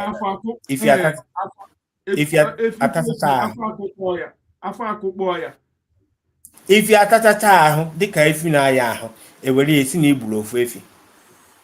Ndị bai edowe nọọsọ ndị ugwu na amen. Very very soon ihe afụ ndị bai ebido venture bido farming. Mkwa ndị farming mkwa ego ndị na-eme farming. Ime farming wo an essential commodity. Ọ ihe a na-eri every day. Ọ nọ dị ka onye na-eri ego oil. Every day ya kom ịmana ihe ejicha ndị be anyị bụ na ịbịa kọọ tomato or kọọ nni for a while. too much. Those tomato, also, this green pepper, this red pepper, and na Delta State. Na money men na government ebe ha na problem is that na government is supposed is in farmers like but it's all about in to the extent that call any amount of imana ibi call ni na maybe isi na ma kwa me ye lecha okwa ima me ye lecha no he me ye ji we call ni ye len but mgbe government bịa sị gị onye ọbụla ịkọtara ihe ego onye ọbụla ịkọtara ịchọ ọkọjuo trailer anyị ego mgbe ahụ ihe akọkwa echi ifu na nke nwawo farmer you are not going to lose anything at all. Yes, by that time enwere ezigbo shop government imere approved. Apart from it can be individual, but it's all about idowe farmers on a safe side. Na ihe ọbụla ọ kọpụtara na gọọmenti ya ego so that ka nye nwanyị na-agba loss ma nke mebiri emebio ma nke dị mma gọọmenti ya ego mgbe ahụ efu nri adị everywhere every agụana but nke a bụ na ha bịa ha edowe things ọ dị so individual na onye bịa na-emere imeta ịgba loss n'onwe imekwa gain n'onwe. The system just keep making people to limit what they can be able to do. Or engineers say that since the more in Nigeria, Nigerian government have never assisted us in anything. They've never given you anything. Hang on, borrow go na bank self. You put on time. I don't know need you make collateral. Again, Kaimel. Or one again, but all I know is that now, very soon, the reason why in the buy cube inside what is going on is because they have most of them, non-Nigeria, have never tested what it's like to have a good governance. Ibuto fu sheep kita porundi in Nigeria popo obodo Igbo have be 1 week there. Igbo stakwa back in Nigeria, he changed the other country. It's because most of them don't even know that there is something called city electricity. There is something called free health. Na imokwana mmadụ nwụrụ n'ụlọ ọgwụ mbọsị just because na one deposit o ya kwụnyegoro doctor no n'ihu counter dị anwụhụ. They didn't touch the person. The by safufu ka mara amụ ha gị you are your own local government chairman. Ineto you are your own. O ihe mere n'ụfọdụ n'ime ha onye bịa ọkpa ego nke n'ọsụsọ nyawa nwe dị ego. Mgbe ọbịa na family onyụọ nsị asị ya na papa oke nyere nsị don't worry papa oke because no papa oke na-akwụ ụgwọ akwụkwọ papa oke ya eweta ego ma mmadụ nwụọ ka wee kwuo ozu forgetzie na enwe insurance suppose you need take care of ma ọ bụ na mmadụ nwụọ insurance eweta ego. A friend of mine here ka papa ahụ chief judge chief magistrate here ha nwụrụ ha dị 3 amụ na be ha papa ha nwụrụ now the inheritance this person here will take it out. It happens that they will not work for the rest of their life again because na papa ha nwụrụ. Ona ọba mmadụ nwụọ ọ igi eji na ozu ka ị na-ebere akwa ka onye nwụrụ anwụ I don't know mmadụ nwụọ ijele nwa na nwa ya eji wee na-aka ọrụ ọ ibie ego wita n'unu nwere mgbe akwatazie ozu ọkwa ego eji wee siri ndị mmadụ nri akwatazie ozu iluzuo double side. Mazi enwere one guy isi here alawa ama m ihe o megidere ya ama m poison ka ha nyere ya ma sa akpọrọ ya na-agbara and the guy o mekiri ezigbo ego owe onye ngwa nna this guy anwụọ ịmama na ụmụnne ya ajọsụ nnọọ speed ka ha ji gbara nnọọ gagagelewa ala 22 million. Ifu burial emeri ya na Saturday burial emeri na sorry na Friday ifu akpati sef akpati azụ ayu dị akpati 200 but ọ bụ onye agaga gbara ọsha lewa ala ya 22 million. Ifu burial ifu of friends sef enwere ndị dị close dị ya chiri nni because boys ibranụ ịma ihe adịrị December time boys convoy rucho onimo 200 and bịara dị na ngwa ndị mmadụ na-ajụ si gịnị so onye ahụ ya ma like this o just no nawa o just no nawa ọ nọ nwa ka ha mụrụ ama m ịdị anya ukwu ọwụ so school no poison. Na pokwara na agbara. E just this that. To that guy share you. Anyway, even okwu ị na-ekwu akpọ even okwu ị na-ekwu na akpọ na agbara sef all because that na agụụ dị by ka anyị ka ji believe na arụsị na-egbu ndị mmadụ. Nwanne onye ọbụla nọrọ ọfụma ahụ ya doctor achọpụta why you died. Doctor achọpụta why you died or poison ka enye gị ma ọ gịnị. Sometimes na enwe ihe our brain na-create that it seems real but it's not real. Something might kill another person, but your brain have formulated to go due to your belief. No, that thing where anything is not possible. But your brain is a creator. It creates things that actually happen to you that become so superstitious. I don't want to explain it that far because many people might not understand what I'm saying. But the point I'm trying to make is the level we are now, the world will definitely change with or without you. Biafra will come with or without you. Because of what? I read the system, I read the society, I read the environment. What leads to what? What leads to what? And that's how I can be. You might be talking about maybe in a me expect in this evening, but it might end up coming next week. You know, so that is the thing. So any other person feeling, we just have to. All these guys in mediocres, according to DPM and individuals that feel that without them that nothing will happen. I think that what they are doing in the internet is to get followers, and the only luck Adadera Manuel is because, like the other guy said, they will not change, and the only luck on na akọkwa enwekwa ndị na-enjoy ihe ọ na-akọ, enwekwa ndị na-think kwa ka ya, they will not go. Enwe ndị na-eme worse than ihe Adadera mma na-eme na internet, yet if na ha too much followers.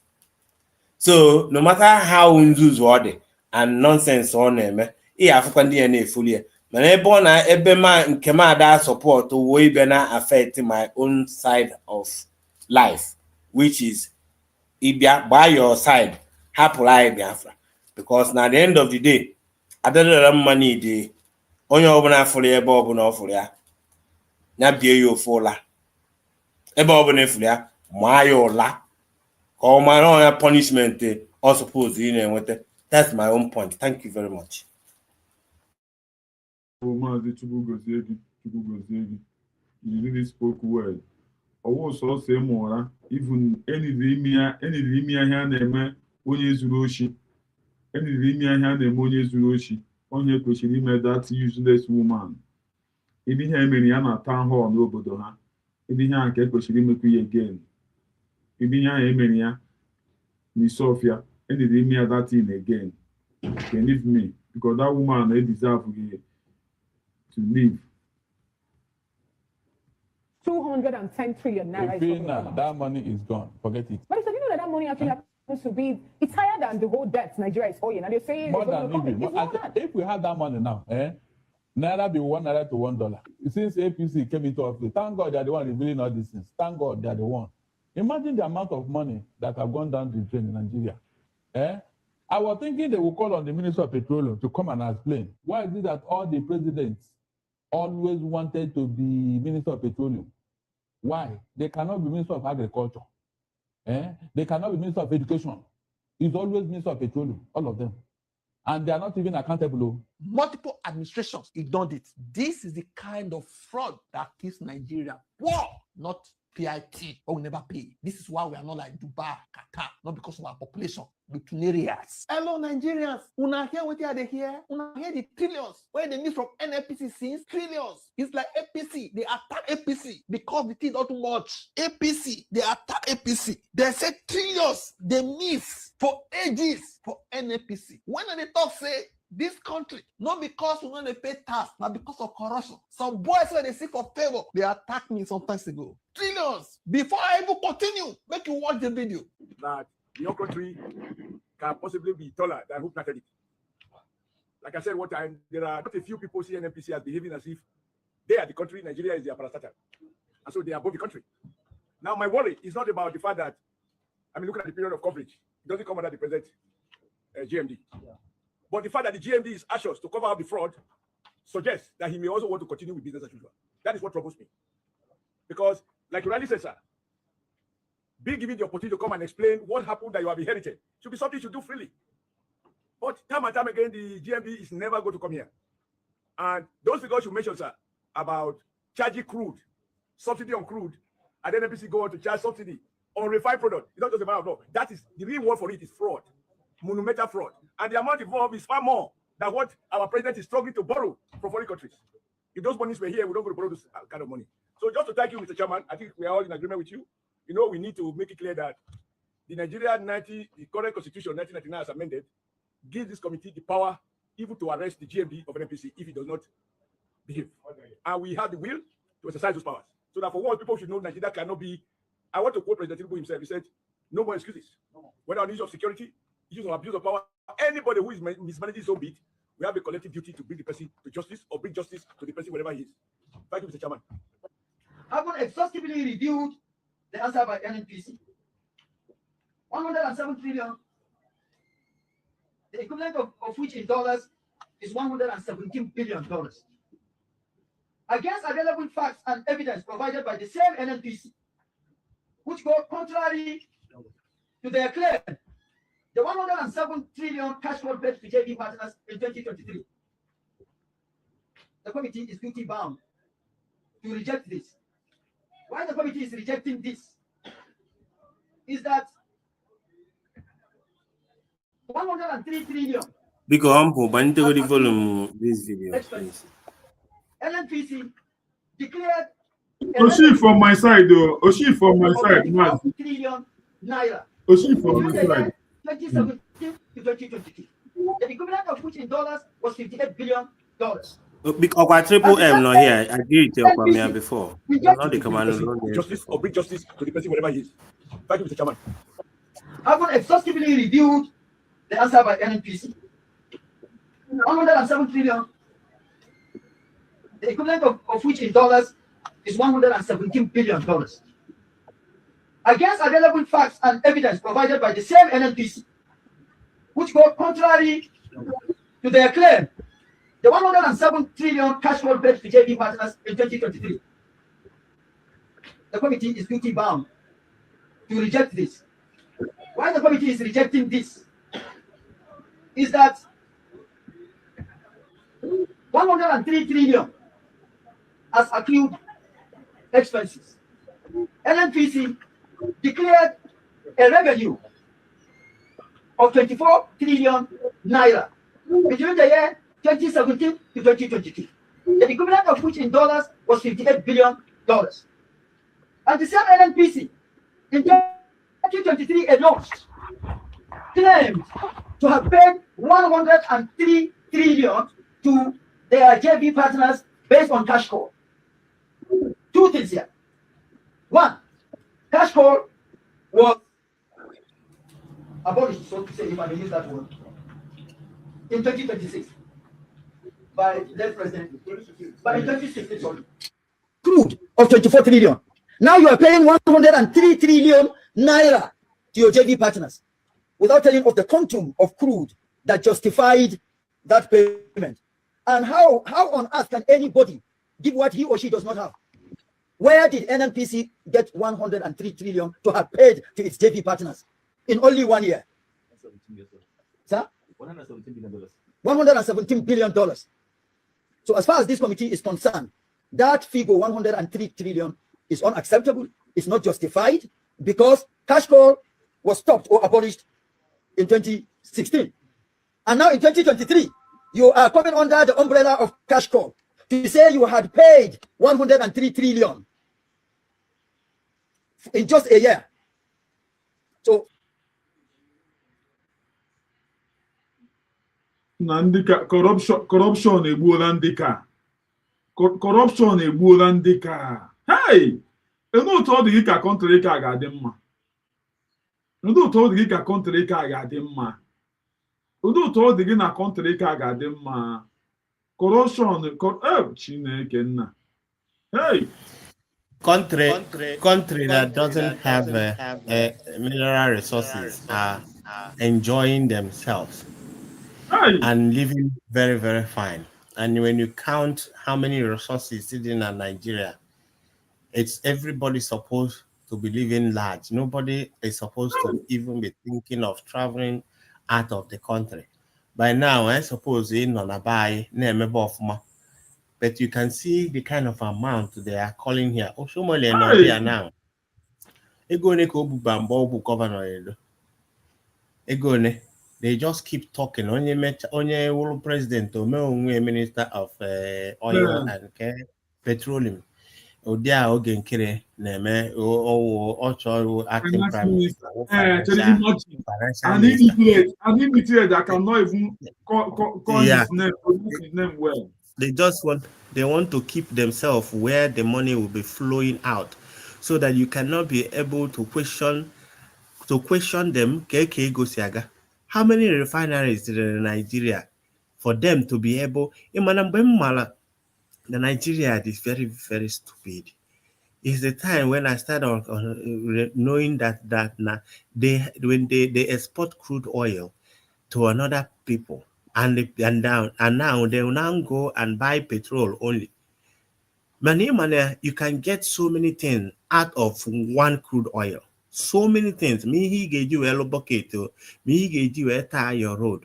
Me he gave you so many things in one crude oil. But what do? They sell it out and they go buy petrol. They just keep burning people this thing. And tomorrow America better like this. I think mineral resources. With mineral resources, yet they are imposing tax on people. Kelly Hymel, these people, what did we do to them? Neka is all over the world. Mostly of funding in your platform because now data they are available for us. Mana Ibia Nigeria no network, MTN and ego V mobile cover mom network and it's a lot and adarage tipia. But anyway, shall be well. Okay, the country is just a totally disgraced country. I can never be proud of that country at all.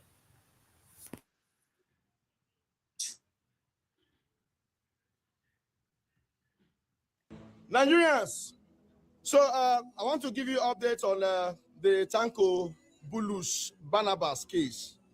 This warrant officer who was arrested in 2021 for, according to reports, for training Christians on how to defend themselves against these terrorists. You know, understand? That was the alleged story, you get. So I say, make I give you an update on the story, because recently I posted the story and just with his picture, and I was asking Nigerians, like, we need to make this thing go viral, and calling on people to pray for him and other things. So today I want to give you updates, and also I want to beg the Nigeria government, the authorities, to look into this case once again. And I'm also calling on the international body to look into this case, because I was opportune to be there today to visit him in the prison, like correctional center where he's been held. So in Plateau State. And also this morning, I was also opportune to speak with his daughter, Diana Tanko, and also his immediate younger brother. So I want to give you guys the statement, make I give a detail on what's going on. That's why I'm here to beg the Nigerian government, please look into this matter once again. Please and please look into it. And the international body, please and please, I'm calling on all of you to look into this thing. Nigeria, please I'm begging on you guys once again to share this video. Please, at least let's have 10,000 shares. The last time I begged Nigerians for this number of shares, you guys gave me more than. So please give me more than these shares. At least let's have 10,000 shares. So let me give you the statement on this Mr. Bulus Barnabas Tanko. So the statements on this, on the arrest, detention, and continual incarceration of warrant officer Tanko Barnabas, Nigerian Air Force. So this statement is issued to bring public, governmental, and international attention to the prolonged detention and alleged injustice suffered by warrant officer Tanko Barnabas of the Nigerian Air Force and the chief executive officer of KANU Brigade. The KANU Brigade there means Christian Association of Nigeria Brigade. Now, let me take you through the background and reason for arrest. So, warrant officer Tanko Barnabas Bulus was arrested on 21st September 2021 following his involvement in educating and training Christians community and churches on basic self-defense measures. These teachings were aimed at churches protecting themselves against repeated attacks by terror groups, which had resulted in killings, destruction of churches, and loss of innocent life. His actions were purely defensive and community protective in nature, intended to safeguard worshippers and not to promote violence or illegal activity.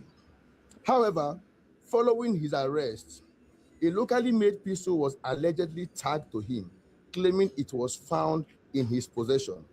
He maintained that the weapon was planted to implicate him, and no credible evidence or witness has been produced to substantiate the allegation.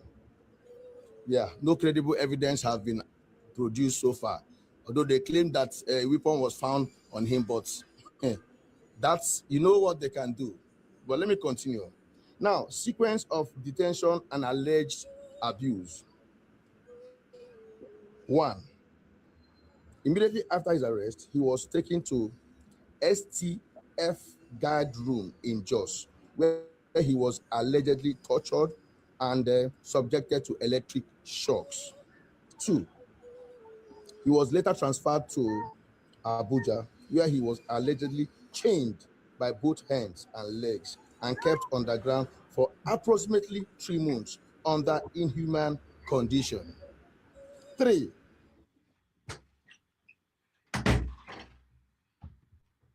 Unu afụla ụmụnne m because of gịnị na o tere nịga ndị Kristian otu ha si defend onwe ha. Heu! Arụ mere, arụ mere, arụ mere, arụ mere, arụ mere, arụ mere, arụ mere, arụ mere. Maazị Ekene nwere ihe nwere ikwu. Mba, nwekwe m nwere na anyị ma ihe na-aga na Naịjirịa. Ọ bụrụ ihe ọfụ, but sometimes aha mebiri m ka ndị be anyị ndị nọ n'ụlọ, because ọ bụrụ na nọ na Nigeria, maybe I would think like decent like them. You understand? But obodo oyibo mfe ụzọ gbaa na ọlụ gọọmenti bụ ọlụ ịlụ ọlụ ndị ị na-achị. Ihe nọ bụ ọlụ ka ị nọ. Iruo n'ụlọ ọlụ ya, ọ bụrụ na ị perform ha ọfụma, you have to go out. Then onye ọzọ abanye.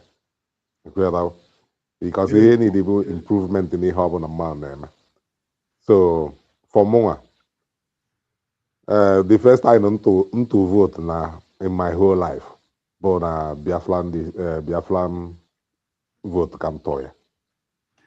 I'm in Nigeria. I grown up in Nigeria, but I never in my life, even card amadum mgbe eji atụ vote myself. I've better ebe akwụ ebe a na-atụ nwa vote nwa ya fọzia.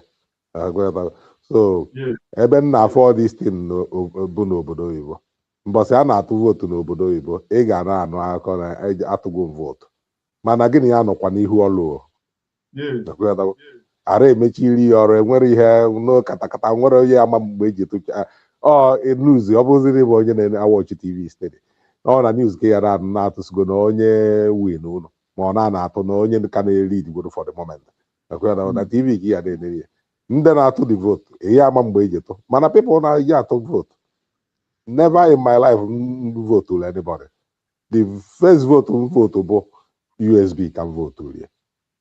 That is my first and if as long as the USB stand, this is the only way I can always vote because mụ abụọ ekwenye na Igbo asị onye Igbo mbụ mana mma na ọ bụrụ sọsọ Igbo bụ Biafra but ekwenye na Igbo before na-ekwu okwu Biafra ana m agwa ụmụnne m don't invest your money or iyelu ụlọ na Lagos or Abuja or whatever anything ọbụla klọs from Asaba ife ọbụla ị chọrọ imezi mebede bede na mụnwa na onwe na ọ bụrụ na m ebe ekene mekọta wee si na m ruo ụlọ na Lagos ma ana m nya alụgidego n'ala Igbo sizia ka lụọ na Lagos ka ọ ya bụ ọ bụrụ na onwe ka si gafeta ezi aba aka ndị na akwụkwọ for business no just ka nwee one room and parlor or two rooms and parlor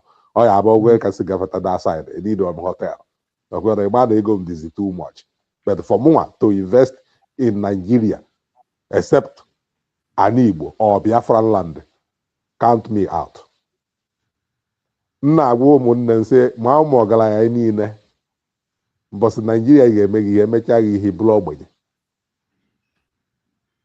ọ ka mma na iji egolo anọ na East na-alụ anything ma ọ bụla na-alụ ọ bụgo na agha nwada agbarie unu but anaba na the land is still remain there it still remain your name so mana onwe ihe mere na Lagos ma agbari fanwa ya iju ka ha chụ n'alụ ụdị da property ọ bịa kurie the property akurie ya sị na na-abọzi ya na mana ihe ọ bụla igo na East is meant for you ọ bụgo na unu daa anakadide but our people aha n'ihe ndị be anyị ara n'ihe ndị be anyị dị too stubborn anyị dị very very stubborn o nwere onye chọọ ige elu ibi okwu ikwu okwute ọfụma ifu onye ihe si n'azụ mapụta chalenji ego ihe o ji chalenji ego agbakwo na ikwutere ihe ikwuo no n'ihi na-eme na ịkamalụ instead to learn from you ọ sị n'ihi na-eme na ịkamalụ mgbe ọbụla ebunyite ha n'okwu emughe ọnụ mana ọ ya sịkwa ịba na okwu ikwu na ikwu na ọ dịrọ mma na ikwutere ya na ịmara okwu mba no just to encounter you to stop you to go further ka ọ bụrụzie na ọsọsọ mazi ife sọ na-atụta alụ ihe eji aga ọfụma so the Nigeria nwee nnukwu problem amakwa na abụ m onye Biafra because ọ na-abụ ụmụ ikwute okwu ọ sị that the next house will be in Victoria Island nne ha sị ya mechie ọnụ ịgafe ha na Asaba forget ya anything gbasara unu na ebe nna unu ịgafere ha na East side or say forget ya if you want to tell your father to be there anything maybe you can go holidays there talking about East then Lagos Abuja all these things just count it out for that side no remains n'ebe nna unu so enwere m much nchọ ikwubezi na disi okwu because okwu kwuo onwe ihe ma nke ị na-esho ya ị na-egosi ya o ji oke ya na-ekwu onwe ihe na-eme na Nigeria sef bụ ya anyị na-eme just to ndị na-anụrụ ọnụ but ihe na-eme na Nigeria isi ole dị ihe abụọ ka ha na-ekwu Nigeria nọzi ọdụ ka obodo abụọ ọnụ in short kwuo in this way Nigeria n'ọdụ ka obodo abụọ ọnụ ị na-eme the same thing all the time o nwere result ọ na-eweta ị continue na-eme the same thing all the time If you know that one day na people in a that time na ha ga-ekuni stand there gwa na enough is enough. A sị na ị na-erigbu mmadụ irigbukata onye arigbukata onye ikwe ka onye arigbukwanụ. Ị na-aghọrị mmadụ ịghọrịkata ikweta ka onye aghọrịkwanụ. Mana ọ bụrụ na ị kọntinu na-aghọrị onye a na-aghọrị onye a ịmahụ na onye a mana ị na-aghọrị ya one day o mechieri ebe anyị si eri gwa na ya amụ ife na ọgụbarị ka esi ihe niile ị na-eme na ya jọs gbachi nkịtị ka ị na-eme. And all ihe a na-eme na Nigeria between Biafra and Nigeria. Nigeria na-eme na Biafra ihe a na-eme ha Biafra na akaụntụ ụlọ ha na-eme ha ka asị na ha amaghị ihe na-aganụ. So mgbe Biafra kụnyitezi na ha nwa mapụta filuo na ha ga-eji intimidate to stop them. It's not possible. Even nwa mụrụ amụ onwe ebe ọ ya abụ imegide nwa mụrụ amụ ihe mekata ya ife ọ sị ka o jee zụọ onwe ọ pụọ be nna ya sị ka ya jee zụọ onwe. But Nigeria dịka stupid. Nigerian government ka m ghara ịkpọ in general. Nigerian government ndị a dịka stupid. Ha dịka in short ndị a dị dumb. Ndị a dị ya full stupidness ha na-ebebere short ọ dịbeghị na existent.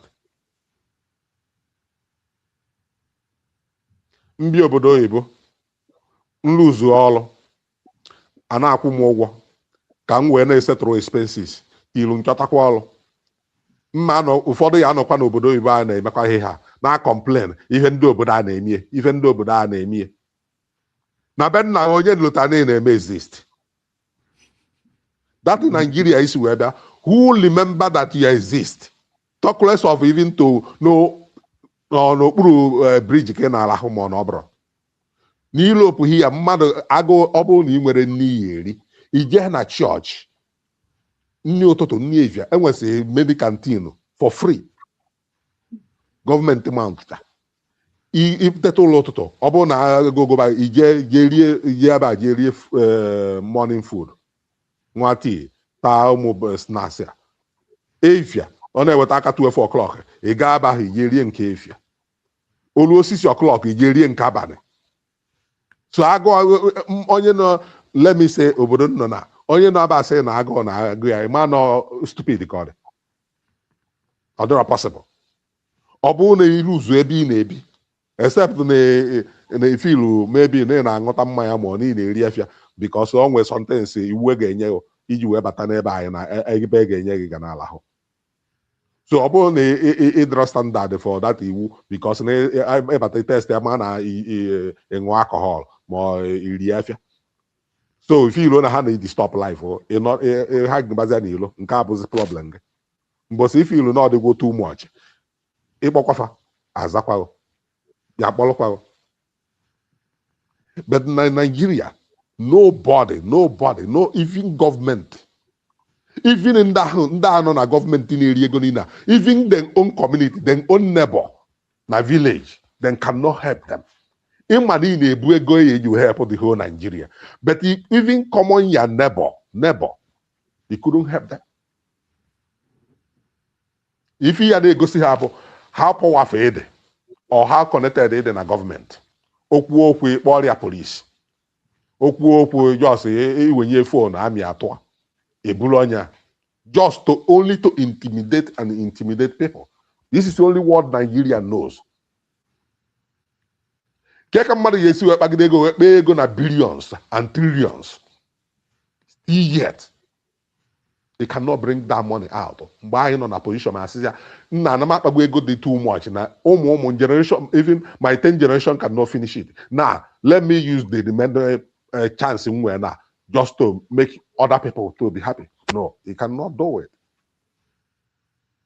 Or just stand there now, wickedness, man, ihe na akpọ demons. Only if he belong to them, then he become position like them, or he become leech like them.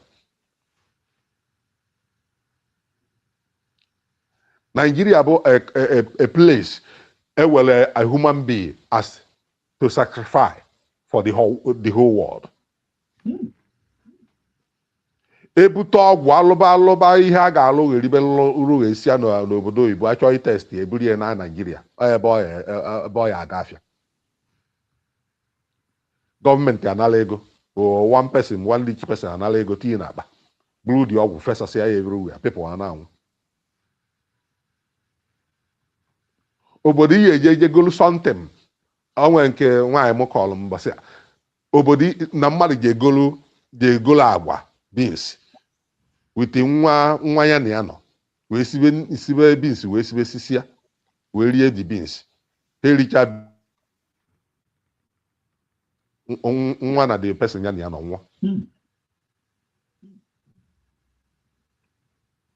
N'obodo nnọ alụgwo m ọrụ ebe na-ebute ngwongwo a na-achọrọ ka ome exist ka o fesa n'obodo maka eburu ya bata eburu ụzọ test ya datum weda fonu weda laptọpụ weda ihe na-eri o fa test ha anyị ọ bụrụ na ọ bụrụ kwaliti ya niile n'obodo a ọ ga-akọsụ problem n'obodo a ọ na ebe m na-alụ ka ị ga-ebute ọ bụrụ nke a ga-akwọrị ya kwọrie ọ bụrụ nke a ekpekọ wụfu ndị a ga-asọtụ ya out and ha bịa ba ha ga-anọ that place till tii datin na machine fụ na the machine destroy ya.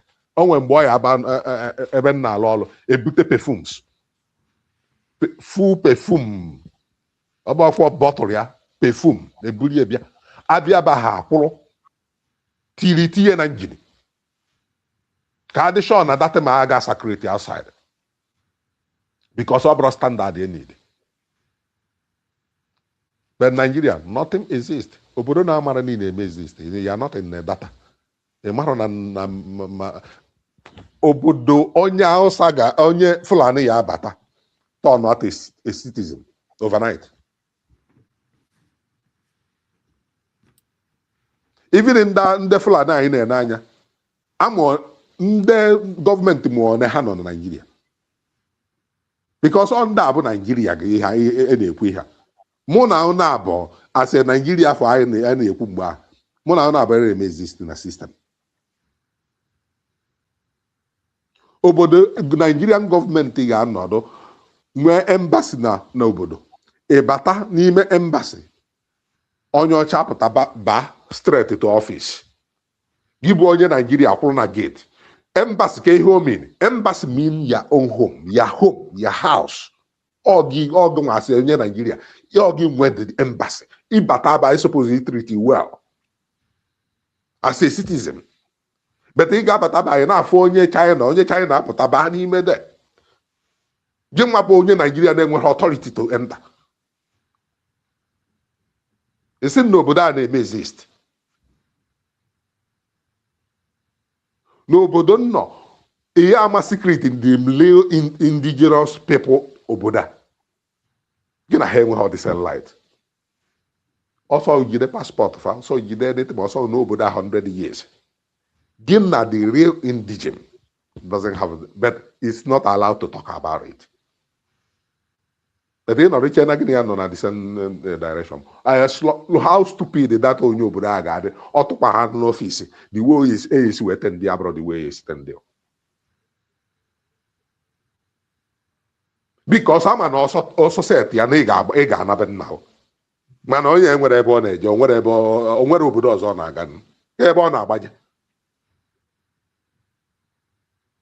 But n'obodo a ọsọ set ya mụ ya azọba isi onwe m ọ nzozi ya bụ na ejide nsị m ngwa na bi m nsị m nnezi anya aida na mgbu ọ na-egbu m so mụ enwere ozi choice. Ọ ife ya eme m nọ n'obodo a ma ọ bụrụ na asị na anụba agha n'obodo mana ọ bụrụ na nnọbe nna m enwere choice ebe ka m na-agbaje ebe ka mma m agbaje I have to defend it. Nigeria ihe a na-akọsụ bụ chaos everywhere.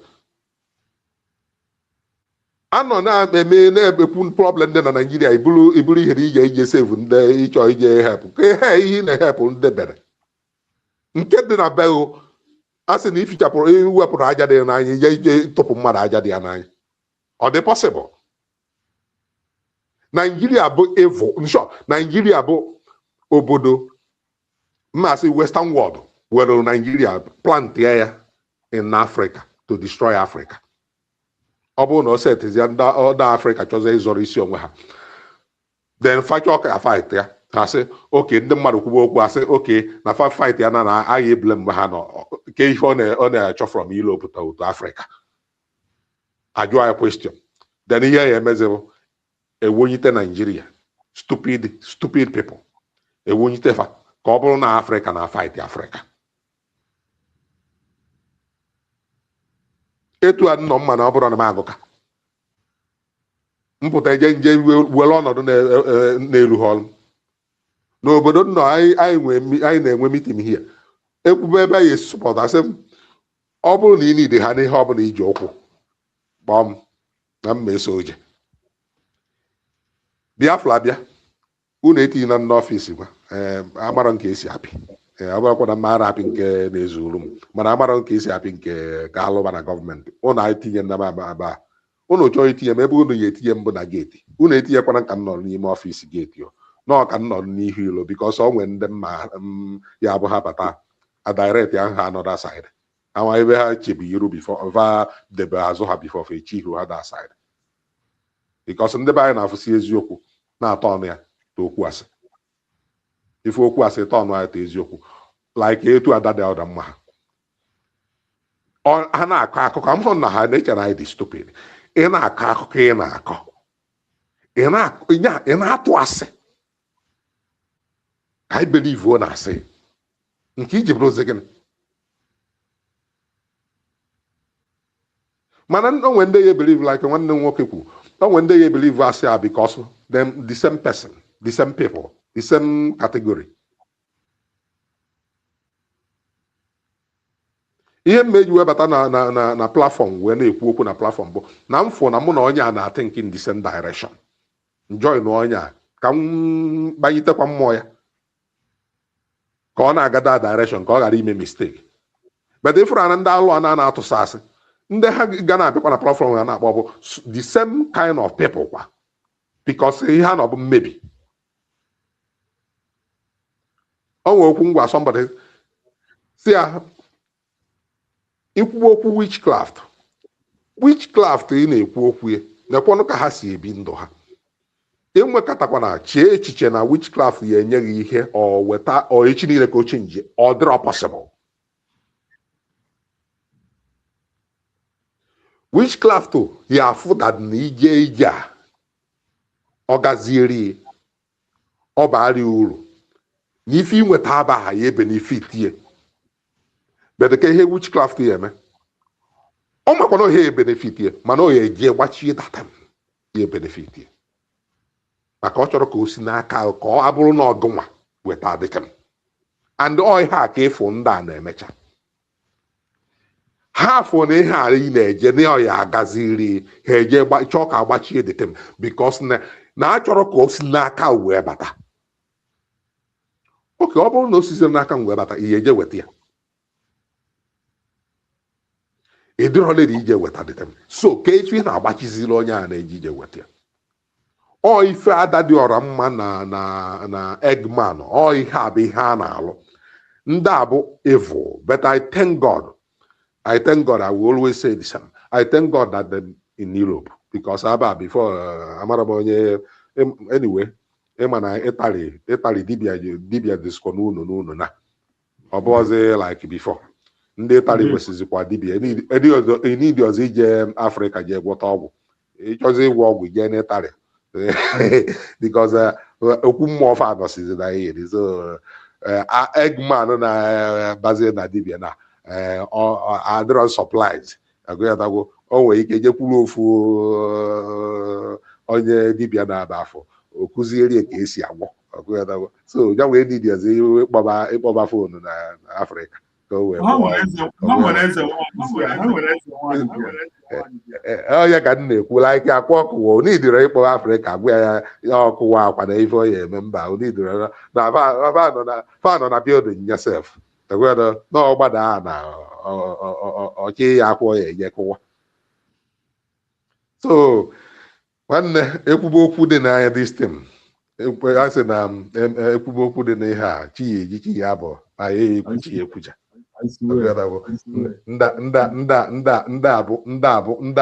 ndị abụ di m mana ọ ewepụkọfa ahụ ife ya eme ya atọkwa ụtọ ọ bụrụ na ewebiga ha ọ bụrụ na fa nọrọ ife anyị na-eme ya atọ ụtọ bụ ka ife dị izi ọ na-atọ ụtọ so ọfa na-eji njadete nke ọ na-aga aga because ị na-eme ife mgbe ihe afụ rizọt ya ịra afụ onye na-ekwu enetebe ịra afụ onye na-eme na-adị against it ma na ife ahụ na ọ na-aga aga because bifo amoosu ata ahụ bifo amoosu ata ahụ amoosu amalụgo ife ya bụ amoosu ya nekọta useless human being ya ijete ya ị na-ataziri ya for what ọ dịgo useless already mana amoosu ihe ejeta somebody ọ tasị ọbịakwa ọbịakwa nwana echi ivi na ị na-afight godie nyanwa na efilu the pain ọ ka na-abịa ihe o ji abịa bụ because ọ fụgo ihe iji wepụta ụwa so ọ ife ndị a na-eme ha ma ihe ya eme na Biafra ndị a bụ darkness ka ha bụ evil people ka ha bụ darkness nna ọ bụrụ na ihe na-eme elu ọrụ nnọgha na-akọ iwu bụ na m ekwu okwu ọnọdụ etu anyị na-eme ihe ị na-eme na ọ bụrụ na ihe ị na-eme erughị ọrụ m enidom ịdị na wọchị mfụ na ịntanetị m pusho atọ na-aga iru but ife ị na-emeru olu m pụta m wọchị ya mana ndị anyị egbu n'ihe dị Ngozi Orabueze Ngozi ife a ka anyị ekwugide Ngozi Orabueze gwakwana na ife Ngozi Orabueze mee ihe ụnụ anyị akaụntụ nwere even half of it n'ọjọọ sị kpụrụ nwaanyị mmadụ n'ọnụ onwezi nke na-ekwu okwu Biafra onwere nke na-ekwu okwu Simon Mazi Simon ebe onwere nke na-ekwu okwu Nnamdi Kanu ọjọọ sọ teta ụlọ agba ịkpanara skrin ha ọ Ngozi Orabueze eyi ekwugide Ngozi Orabueze chi ewee ji echi niile kọntinu Ngozi Orabueze anyị adịgo bọrid of disi Ngozi Orabueze ji mee nke ọzọ gwakwana aha ife o mee unu ya gwa anyị n'ọjọs ife unu agwa anyị bụ Ngozi Orabueze Ngozi Orabueze wee na-eyi rik sikriti rik kwanụ sikriti nwanụ ka anyị malụ nke bụ eziokwu then ihe rik la anyị edetebe kọntinu Ngozi Orabueze tomorrow ịpụtakwa this year ga isi na next year na abaha na Jenụwarị next year ihe rik Ngozi Orabueze na eburukwa esikwa na nke Ngozi Orabueze baa nke nwanne m nwoke n'Ọstra si ebe afọ nwapụta na ebe ha chekwa iru ubu na nke uche ebe a ka afọ esikwa na uche kwuo na fasị na uche ekwuwe ọnụ eburi wee jee n'ịntanetị uche ekwula ekwu ọ na-asị na ihe uche enwere ife ọ na-ekwu what is your problem uche ọrụ gọọmenti ka ọ na-alụ ọrụ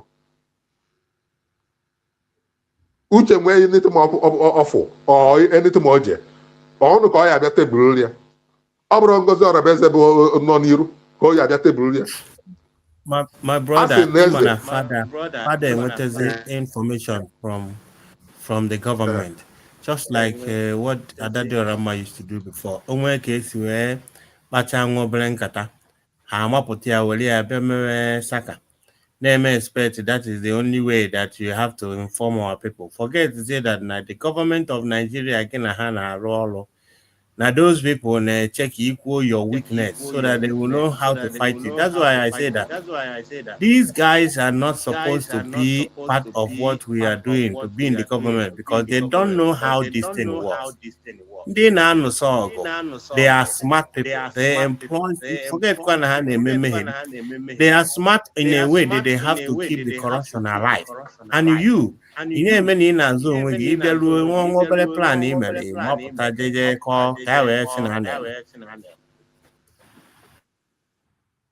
ndị be anyị kwuo okwu sị na anụta aka alaeze na onye abụ na eze gwọrọ anụmanụ ịnụta jee ka alaeze onye abụ na eze mgbe ife na-eme n'obodo so ihe nwere mgbe ihe na-eme uche expect na uche jeje onwe ihe o je nụta maybe n'aka PM or anything ọpụta o buru ya bịa na public ma na uche na-etekizi out of hand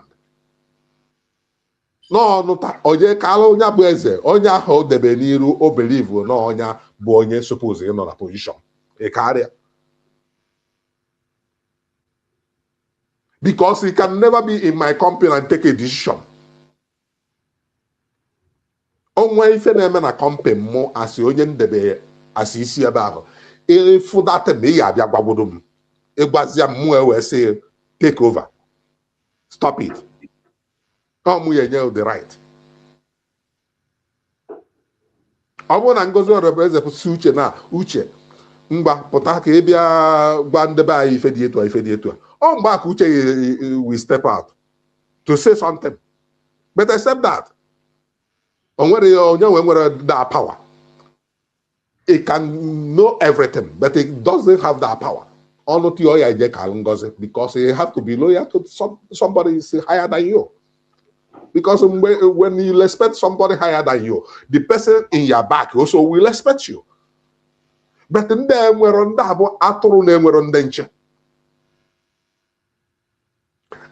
I don't like to insult people. You see, why you search? You see, Kafiabo, Vam. You see, all these groups in Enaya, all of them go atoro na nwere ndenche. Ijiji na-eso ozu ananini. Because ha zuzugide tilu ihe emebisi ya n'ebe ha nọ, na ọ bụrụ n'ebe anyị nọ.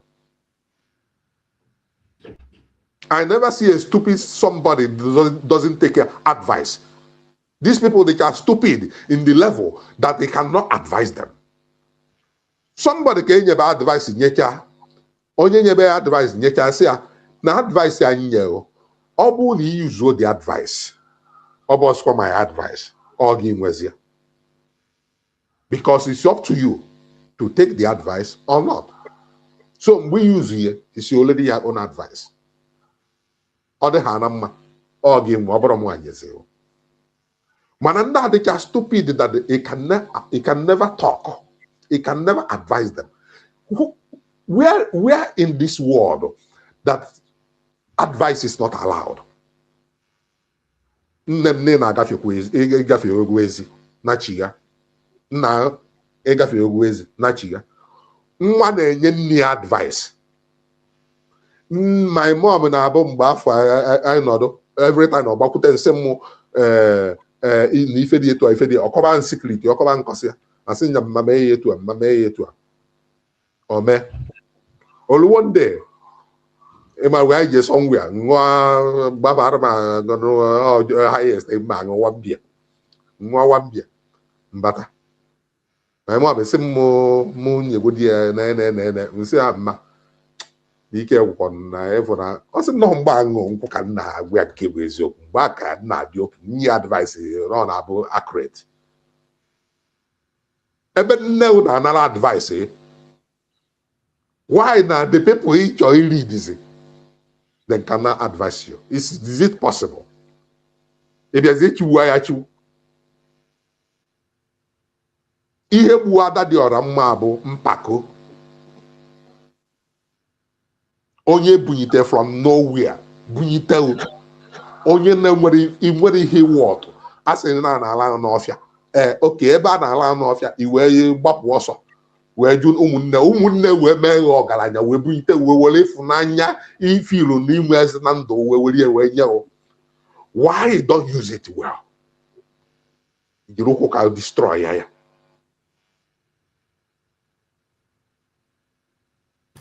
afụnụbeghị m ụdị mmadụ dịkara afụnụbeghị m onye chukwu nna tụnyere ugo ọjọọ so ya saa ya Adarama will know a very specific example of such people. Nekwa ga na-akpọ vam no matter ihe niile imecha in the past ụmụ Biafra kpọrọ ekpofuo vam iwere ka iwe gotakwa the face of the Biafran people iwere ewe jee London wee jebe kebe flyer in the street nke a bụ nke tọọchị ọbata obi ewe kpọchie ya azụ si na ọ bụrụ na ejiri aka nka tie nwata ife were nka kpọchie ya azụ ọbata obi ewe kpọchie ya azụ wee nye post ị na-eme respect even the DOS ihe na-enye na enye onye na vam nke ihe ibido ijidekwa ịga nke ịbaziri na service more worse than nke ime mgbe nke PM If he na-create is mgbe afọ nwere ihe create mgbe a ihe na-create is if iro na-ịbatagwo na nọrọgwo n'ofe ihe na-create is chaos from one My group brother, to another group. Ogosi that they are not meant to be in what we are doing at this time. The all carry had the all the too much, then cannot do it. The all the too high for them. On where all you have bido now, you can manage it. But on where boy on where level all I it's only too high. If you try to manage it, you will always do the same and the mistake will come. Exactly. If ndị na-afụkwa nọkwa na cabinet na o nwee ebe ọrụ ya abụ ruo na many apụa because all the too high than to your level you have to step out. Let the person you don't make a mistake. In mistake you carry because he will do always the same.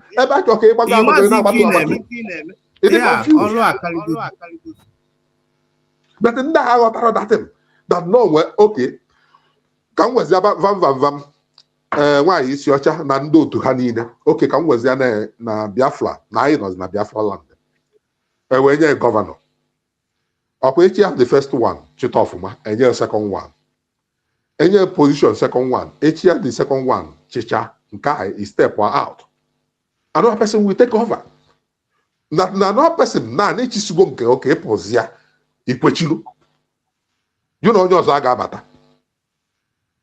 or the possible I don't understand it. Like na nọ n'obodo na-alụ ọrụ achụpụ n'ọrụ a ama nnọọ another person nke created opportunity. Maybe somebody na enweta maybe na onwe ọrụ for long time and onye onwe ike expenses ọ na-eme you cannot manage it anymore. So I step out that the person can take over. The same thing that tomorrow I will go maybe more higher than the place I was before because there's somebody there. They feel that maybe then the person will step out and I will step in. This is how it goes. Everything goes around. On all the guy they use. You go if only go by you will go on yours if it was ego is when sacred. It was called one he said to take that. In that to take a whip here or when I sacred. In on all I got whip on all. Oh my boy, I will whip on all. Key on yours. Do we another position somewhere. But these people had the chance stupid. No, the same thing man in Nigeria. Eba na gọọmenti ya nọgide na gọọmenti ya tilu onye anwa nwe take over. So nwanne ka nyekwa ndị ọzọ opportunity because a sị na ekwubu ihe dị n'ihe a chi ya eji chi ga-abụ ma ekwucha na ekwucha. Thank you so much. But I really wish maybe one day now these people will understand. My brother, they are understanding why back all they want to be doing is to be making noise. They just want to be fighting all the time. You know, let me emphasize on a little thing when you said when you were beginning that the first time that you voted was in USB. It's the same thing with me. It shows that when you love your country, you do everything for your country. Okay, you understand? You will do everything possible to make sure that you participate in your country. But Nigeria, nobody loves that country. That's why you can see that nobody can be able to revolute. When he make attack, somebody volunteer to die for Nigeria as a country. It can never work. Never. But because all of us actually love the nation, the new nation that we are about to build, because we dedicate our life, our parents fought for that country, and we love the country. Can you imagine that this Christmas, people coming back to home for Christmas, car kidnapped on their way, 3 cars. And Nigeria as a country knows what is going on in the country about the insecurity in the country. They now ended up putting from Abuja to Anambra State 500,000 naira for a flight ticket. ichirizia ụmụazị 5 plus papa na mama gbakọ ego na-eji mee for transportation just for first movement, just for going ekwugbekwu ụkwụ na ego ozi ka ị elizi ego ozi ka ị na-ara n'ụgwọ ọnwa just ka ị na-alụ ụlọ jefu ndị bụ the road adịghị safe for you to travel. For you to fly, it becomes much more expensive. Government. They don't care. And in that same that you will be comfortable with such country that doesn't even care about you. Whenever I were outside Nigeria, Nigeria will keep data of who you are. Government and money exist. They don't know. They don't even know how many people are. If I can use 250 million, more 230 million, only 200,000, never 230 million. Ask even the embassy, because normal every embassy must know how many their own people in that country have an embassy.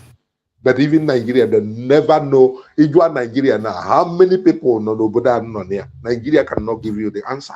They don't know.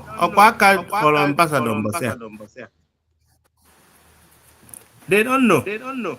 It doesn't work. The country is not functioning properly, and they just do you in a way that it will be favoring few of them. Like as in Nigeria, you understand it, manning a problem. The country is outdated. It's out of even like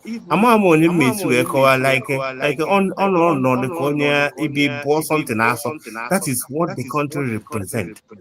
Killing people is like killing on other can like batana side in family. But fire bido kwanne nsi abido na ibido no inyendo onyo encouragement osim obukwa nne emere ife a amakwa nne emere nsi start bidie exactly they are all they onye obula no na-eche na-eme expect kekwanu mbọ ya bido ibidozia afukwa onye na think what the same way you think he will join you from small he will become large. But if he said that I am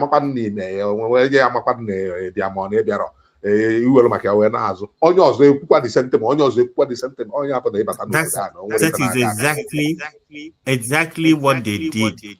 And like I said before, they brought everybody into the corruption in Nigeria. That now even when you want to become good, it is odd. Ichoki ime homa afugi as move. Imecha governorship or representative in the buno. Imecha only him for yourself. I say in onye nke federal government they made good people to become to be something that is abnormal. Until you become a criminal, that is when you are something. That's why everybody's hand is spoiled. I think Nigeria can never be good because the good ones has been corrupted too. No, but I'm a one guy. Money where something I make money also because of that, because all they are truthful.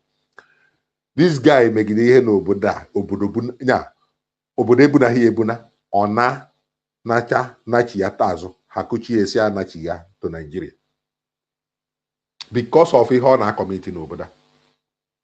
Although Nigeria ban a government here, and be a contract.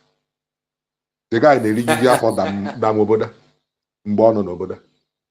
Because all yes, on what you hear about this guy, I don't know who get a why Munyo twice against you, ni who get a Munyo or twice against you. Stand there for it, you. Give us over you and when the battle 7 this guy in Nigeria. Okay, the first time I know Nigeria, man contract. Siemens, he had given Nigeria, or we loan Nigeria. Where what the contract? Instead, he was the contract, and the one the guy, Warrior Hotel born on Abuja, Warrior everything. o wee mebe ihe a mechasịa wee nweta the contract ime ihe ome instead were that contract wee jezialụ nwanne the guy nọ into contract already ọkụkọta ka executizie that contract ka ego pụta ka e wee lụọ dị ọrụ o nweta nke onye ọbụla enweta nke ịma this guy were that contract jezi ije less the contract ka o jee lesizie ya anụ person ndị ọ ga-eje gwa the contract wee sị ka ha kpọtarịa somebody ya egolo the contract wee kpọta somebody the person ahụ kpọta ọ bụrụkwa nwanne the guy kwụrụ ya ụgwọ hotel mana today this guy na-agwa na-eriju afọ na Nigeria because Nigeria fụ ya asị onye asị amịkọrọ ndị asị ndị a ile ha na-agba were okwu fuchie agwa mfada enwere chance na Nigeria because mma ala ha ụla because mmecha ihe ọjọọ ụlọ anyị ekwetụ m Nigeria they favor criminal and they intentionally keep it that way. Boy abuha committee nilo can we keep banta in a safe place. And when the bachelor also mecha commits a crime outside, just like what you said now, they go home and they get the chief security officer in a state. But in abroad, they can't do that. So they intentionally choose to keep the Nigeria in darkness so that whatever that they operate there cannot be outside. He commits a crime in Europe. Anywhere that you enter, if they want to catch you, they will catch you. They will catch you. Just to swipe all your card. They know where you are. But here in Nigeria, for one, they don't even use card. Not every place and they use card. Oh, cash. Everything is on the ground. Everything is on the ground. We have to sneak in.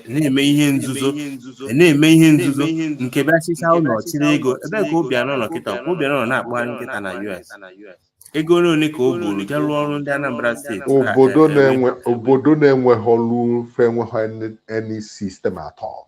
Obodo etu anọ na nna-eje Nigeria nruo na Nigeria na eje m ije were ego na bank mana onwe mgbe ya bụ ndị ewere kata ego na bank asị m ka ife nna eji stọpụrụ onwe m ọ bụrụ na nna ije mkpọ kọla ewetalụ m ego n'ụlọ. But are they possible for other people there? Or the possible n'obodo a na m bịa were ego isi m na me need nsị a don't worry I'm okay. Ọsị m ọga na me need read na abata na bank bịa just mkpọ call mkpọ ha na call ewetalụ m ego n'ụlọ. Olu one day nje na bank ka nje were ego ndị mmadụ kwụ na line mkwụrụkwa na line ka ihe the guy mee the guy na-eme anya sị m ọga mụ bịa na mesobo ụzọ ịkwụ na line which is not normal. No, which is not normal. Mbia nsi a better now when the don't worry.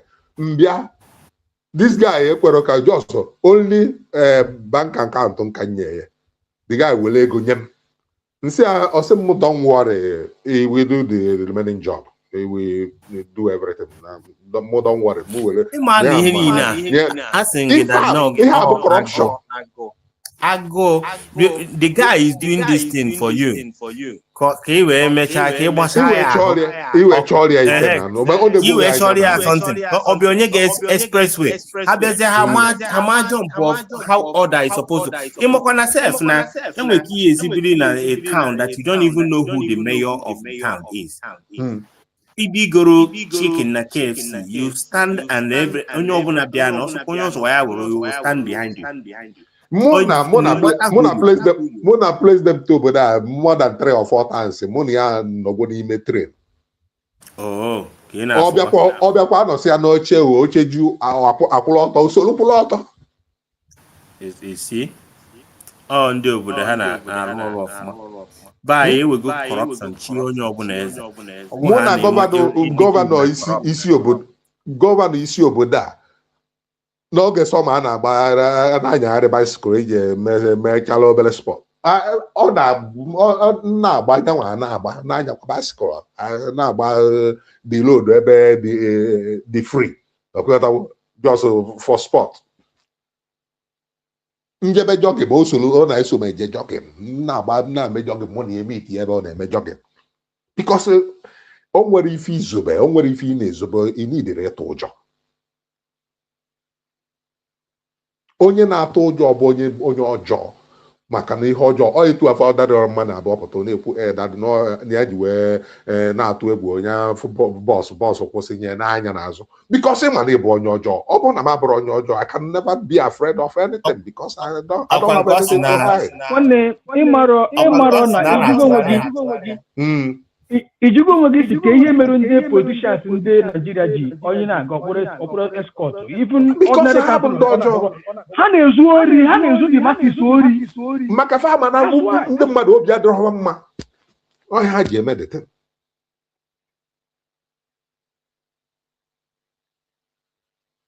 the devils ihe ha chọọ bụ ka onye ọbụla tọọ mebe disentem ọnọdụ ka ndị nwa na-asị ndị ọkọt na ma amara nke si eme ihe bete according to akọ onye ọkọt anyị enyere ya aka because ọ chọọ ka ịjọin nwa ya na disem ihe alụlụ a na ọ na-alụ ọ ịjọin nwa gị na ya wee rikọba tụnyibe ego elu chenjibe ego mekọba biznes mana ọ bụrụ na ị nọ n'ife ọ na-eme nwere ka o nyere ya aka ọ disem anọ na Nigerian government is your court place.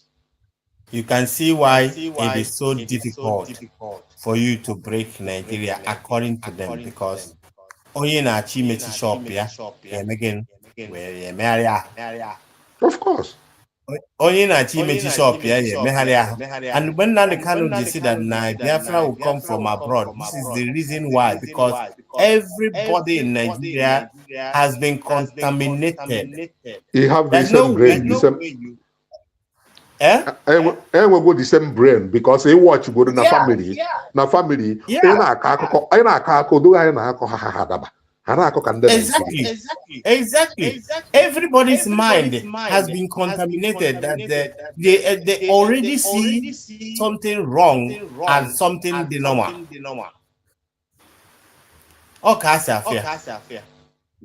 So you don't expect for them ka in Biafra on you could talk yourself can join here, you know how are they going to survive? No, you are trying to build a system where their criminality will not move on.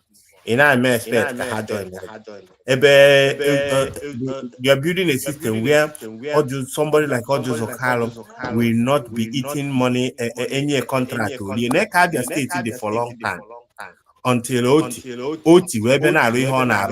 you imagine that somebody from Abia State is coming to saying that I'm coming to Abia State to clean Abia State eyes, to clean their tears. With what is going on there, why don't you support the government? Because I told him because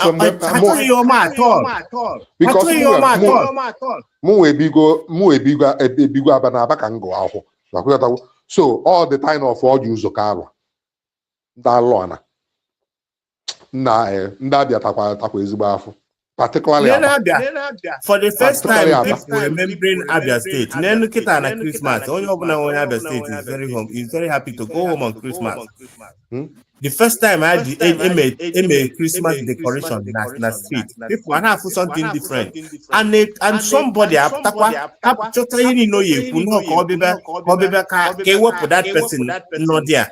And by exactly what we are saying now about corruption in Nigeria to the extent when you become good, it's a human in that country, you become abnormal. It seems like until you be like them. Of course. Like here to Abia State, I know, particularly like Aba, that fool. They be in that place. I know how it is. I'm telling you.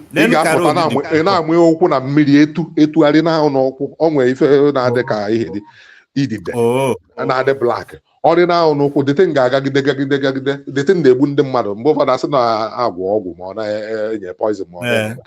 Some things happen. Some things because of environment. So,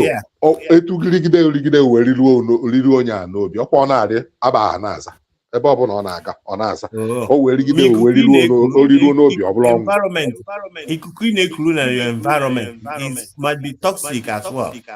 Nene road agaba aga for 22 years. Ogezi Ubazi jeje chelo na Abia State. Oju ụzọ Carlo chelo Abia State. Amegidekwa ihe niile a na-eme megide awee nọgide one person wee bata wee bido wee bring wakwa Abia put wekwa Abia in the light in the system. And a person who Abia State, where they got, that now we will take Abia State from Labour Party and give it APC. Or these people are they are normal. The person is not normal at all. And if one buy, they will come sit down and be listening to this particular guy. No matter whatever that you do, another Rama will still get followers. Because then when they work that kind of thing, until you start sanitizing their mind, as opposed to Biafra, a video conference, a video organize a conference that now people will be attending. It's a must that you have to attend it to sanitize the kind of mindset that we are born in. Everybody was born into this corruption mindset of Nigeria. Just that now most of us, or majority of us, were able to travel to actually look at where go to a country where we can actually see that country supposed to is in our work. And for the time that we have been there for a while, your brain started correcting itself. So you don't back to Nigeria. If you the difference between where you are coming from and where you are today. But one thing I some people never if change the mindset because the people were understanding come and all the system corrupt to her. When they were understand them at all. Brain have the brain if half of nobody if Alabama farmer dressing hammer movement if anything everything behind them remain the same. They can never change. Yeah, you're right. But even those kind of people, one day they still mingle in the circle of the Bible. I don't know if you understand. Like it and say that most of the Bible here for all Osina Organ African ba Oluodorapa with the descent by and I call the same politics in Nigeria, stupid things. Yeah. They can never mingle with the white people. So when they see you gain a different kind of perspective, you may understand them or learn another culture, another things. All you can just so he had no chapo bro. I don't go for pulling. He had no chapo bro. The same way is the same way can I ask. You look and then one day my dad in there one time. Somebody I caused problem in the family. Okay, well, that day, boy, I say you have to stop. Or maybe na we were quite that day. Or talk about some Siano, Yabakano, Yano, or make a shout and say, Naga no today because the area I had to go tired of that voice. No one can Kahagano today. You could will me have war here. Near Hapwala. Can about Oblicana as now. It may have one Nezuri her name. You may have or send it to inject you Bodoibo. Near feel none supposing mentality of Bodoibo or for it take it easy. So if you just really that make me a new room book and use that obodo way. See, I don't where they use obodo way. Where they use akike esono. Yeah, where say the you akike because we use obodo way. O feel that na to ya even you will akike we see because na akike can get you me. So the one man where bombs ya. Also me na deliverance supposed some we no ebia can you say make deliverance. Also, if you may able deliverance scheme here. na nke anyị megoro na at least oil cool go down for a while. No deliverance scheme. So he regret when he may be deliverance scheme. Because no you have to chaos everywhere. Obutonya, if you look only I want a conscience. A bunch of so would it. Oh, you don't win the nab or say he's on her name when so or Jezabo or Nalonia. Ojepulonya, okay, is back on Alonya, Obutekwanda, Kokosia, he's on all when I wake when you have Nigeria name. I talk, Kahamegi, Kahawini, the wound.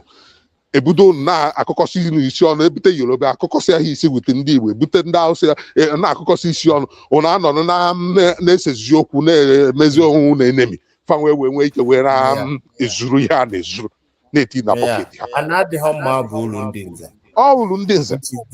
Yeah, the same thing they are doing in the north for them to be able to come and take the resources. This thing they did to us is actually affected so many of us. The reason why I said this thing is that I know go for Biafra, for Biafra. And now mentality of everybody is actually focusing on it must be a fight. Because they say people I say never argue with a fool. People might not notice the difference. So when they expect you to behave like them, so that it must show that this is how it's supposed to. But forget to say that now, because I keep hammering on this thing. The tools that was available during the time of the war is not the same tool that is available now. And now, for the fact that most of us on the outside, we have actually seen how it works. Internet have be that much, like when you talk about cameras and Wi-Fi and all these things, like in internet had to go to Nigeria, but the use of technology had to be that rampant na Nigeria that much for them to actually understand that everything about war. So but this time around, that's why when the government, whatever they are doing now, I kind of have hope in them, because at the end of the day, things will happen without you even knowing that things is happening. So every time when they keep hammering which is so much by, which is who go have started talking about which are so much by, as if now when I'm born on a government now they which are send the by, as if when Ben Simon on outside are they which are send by, as if number nine the canon on they watch us in the by. Oh, yep, outside or be it to another person. I can forget that number out to Faka and I can cause an atom. Every one of them, they just keep complaining as if now in I keep telling them in all these things. I keep letting them understand. And well, a platform. That platform is United States of Biafra government. Come in there and contribute what you like. Or if you lean at Dr. Ngozi Orabueze, what you have to do is to show us another way. Bring up another idea. Ihe need the idea. Show us which way to go. In on internet na Ngozi Orabueze comment this one. Ngozi Orabueze emekwanka. The woman on Noguri na go see idea, the one that you follow. So if you lean and cow idea yan drama, bring your own side. Kai Sowegi. It's just a simple thing. I don't know why people don't actually understand this thing. You don't expect me, Kaifo na tsunami na abia. Tsunami na abia. If somebody na plano name edozi tubu eba yaba ka mmiri ya libia inoro na akonya onu na enu di tubu o na edozi na nke nwa diko eme then na asigo ngwa na inwelo option kele eba ye je nekwa mmiri a ka ọ na-abịa inwelo option inoro ebe na enweghị any option ime expect ka nhapụ onye nke na-alụ eba ye eze this tsunami ka nnọrọ mụ na gị nọrọ ka mmiri rie mụ na gị mba. It is serious. If you are really serious that United States of Biafra Ademetia by giving us ID card, by giving us a whistle, by giving us a passport, by giving us, can I mention it? going to for us to be recognized in the whole world. So many things. If you think that is not okay, initiate another one. What is so hard about it? Because we are all going the same place. You might contribute anything. There's nothing you are showing us. There's no way we are going to follow you. There's nothing. All you do is to sit down and talk about Nana Tuego on Saturday and Richard Shego. Nana Menka. That's all. That is all. And you may expect people will sit down and will keep following you. I call Babas. When can make sense? Because if you think that you cannot make step for your life to be saved, if you cannot make any attempt to save your life based on the situation in Nigeria that the Fulani na Abata na ebunde bai, they have already threatened you na high ebunde mad na 25th December. Nobody is doing anything about it. Nobody. And you expect me, Ebia Kantu Kurana, na support to go 247. Can see Oku Ngozi Orabueze Ademe. Can say no de me Adade Ramako Ngozi Orabueze what are you bringing to the table? Show us. Ajuromia Kerafe Obieze. I don't think no GZK because at Okokatago Ngozi Orabueze is Komenka. We see okay fine. Ekwenye muna humble, I think you get that in that day. Ngozi Orabueze Ademe of my fine. What must we do? He couldn't answer the question. And that is how I knew that these guys are empty. Ima had the fundamental of where they are coming from, that they are empty in life, that they are scared because na the level they don't know which way to go. And yet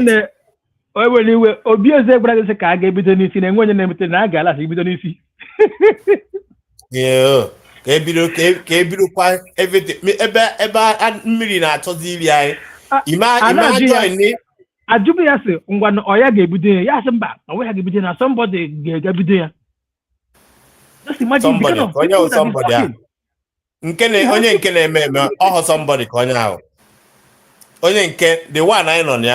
Somebody. I just don't understand the kind of brain most of the people. I think my struggle I could in a lot of things. A lot of things that now before na nature man do Kenya na ha my hair. Now no na balaja for white na ha my hair. Nenu mother kokya CRC this thing. What more an Okenya dika that man? Okenya dika that man. We one day put our na CRC with the level I look at now. And the declaration na Biafra and Finland. When Norokwechi, we may CRC government. Who does that? Where does that happen? CRC. They just want to remain in a place that money will be passing by. That is only thing. Now money will be passing by. Oku go 247 illegal enye mmadụ ka we go laptop. Or go ndị mmadụ tokosha. Tokosha ka we enye the person. Oku go 247 Olivier, Van Kata Minister of Information. Apana wa hachi de Finland, all have free ticket. Je hotel. Na that my na bonye na government. Chopune kita or je kwechi in another government. Na chose 100 men here bena told ya $200. No kwa egigwe ko need. Ka we me appeal Simon Eba. The same Simon us na Biafra ye. These guys are criminal. They are just misplaced priorities. Misplaced priorities that they found a way to actually be extorting people, and that's what they are doing. They are doing it with impunity. That nobody will even know. Once you mention Biafra,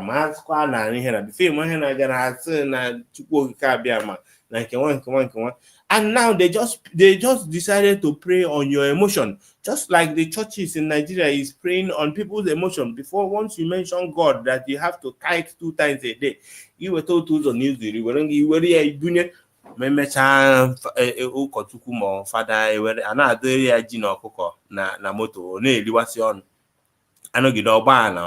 anywhere, everywhere. I saw one get to hear tight no. I saw one get help on a church. But at the end of the day, I said that church in Nigeria decided to open up themselves, not preaching what they're supposed to preach. And that was what made the criminals to enter inside the church. And they are seeing the repercussion now. The same thing, made these people that think that they are the government. They must be where money is. And that's why you see they find it difficult to leave the government. When dissolve, you can see how far they rush. When dissolve, these people, they very, very good. They very, very, Biafra, they are very, very important. After the declaration, they dissolve for those things. They could have been in the part of supporting. But what did they do? They inspired against all of them. Imam Marabu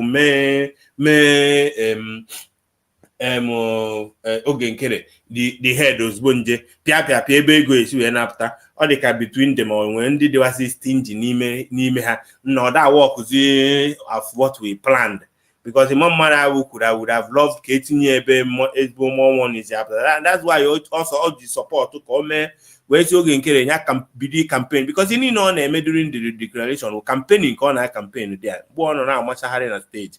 Now see, what will I tell these people when I go to Washington? What will I tell them? That Biafra has declared in second. Who cares whether I'm declare in July? On America, you declare your nation. It's when you declare, you go bring your certificate. Where you go see and then be.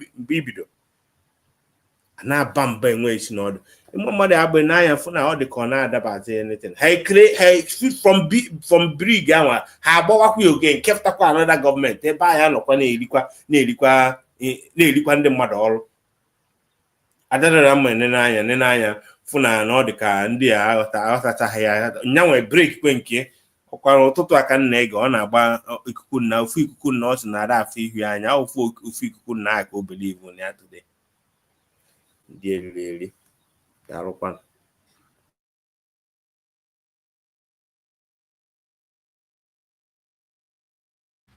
Triple M.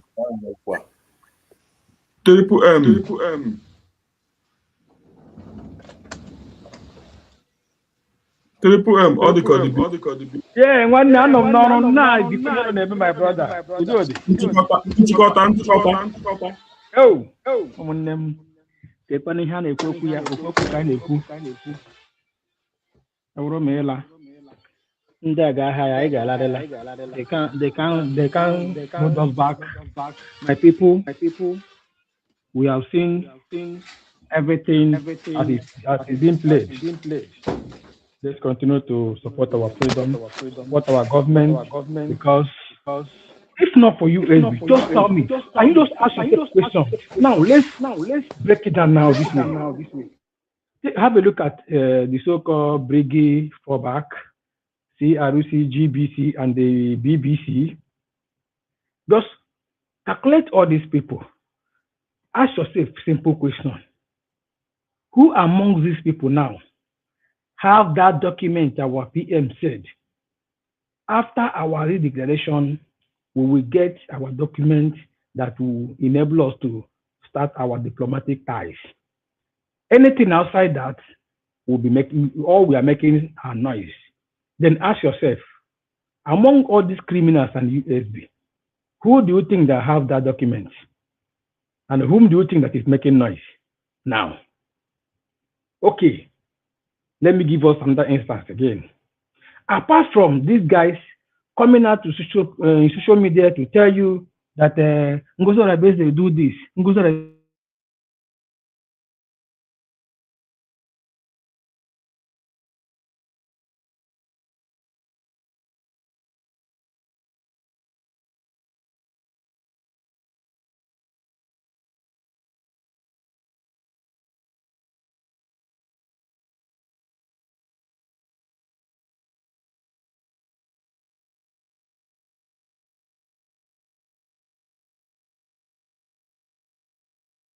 ụmụnne m ekene m unu, asị m Chukwu oke abịa ma bụ unu ume ka ọ bụla onye chi ya zenụ ụbọchị gbara unu mma.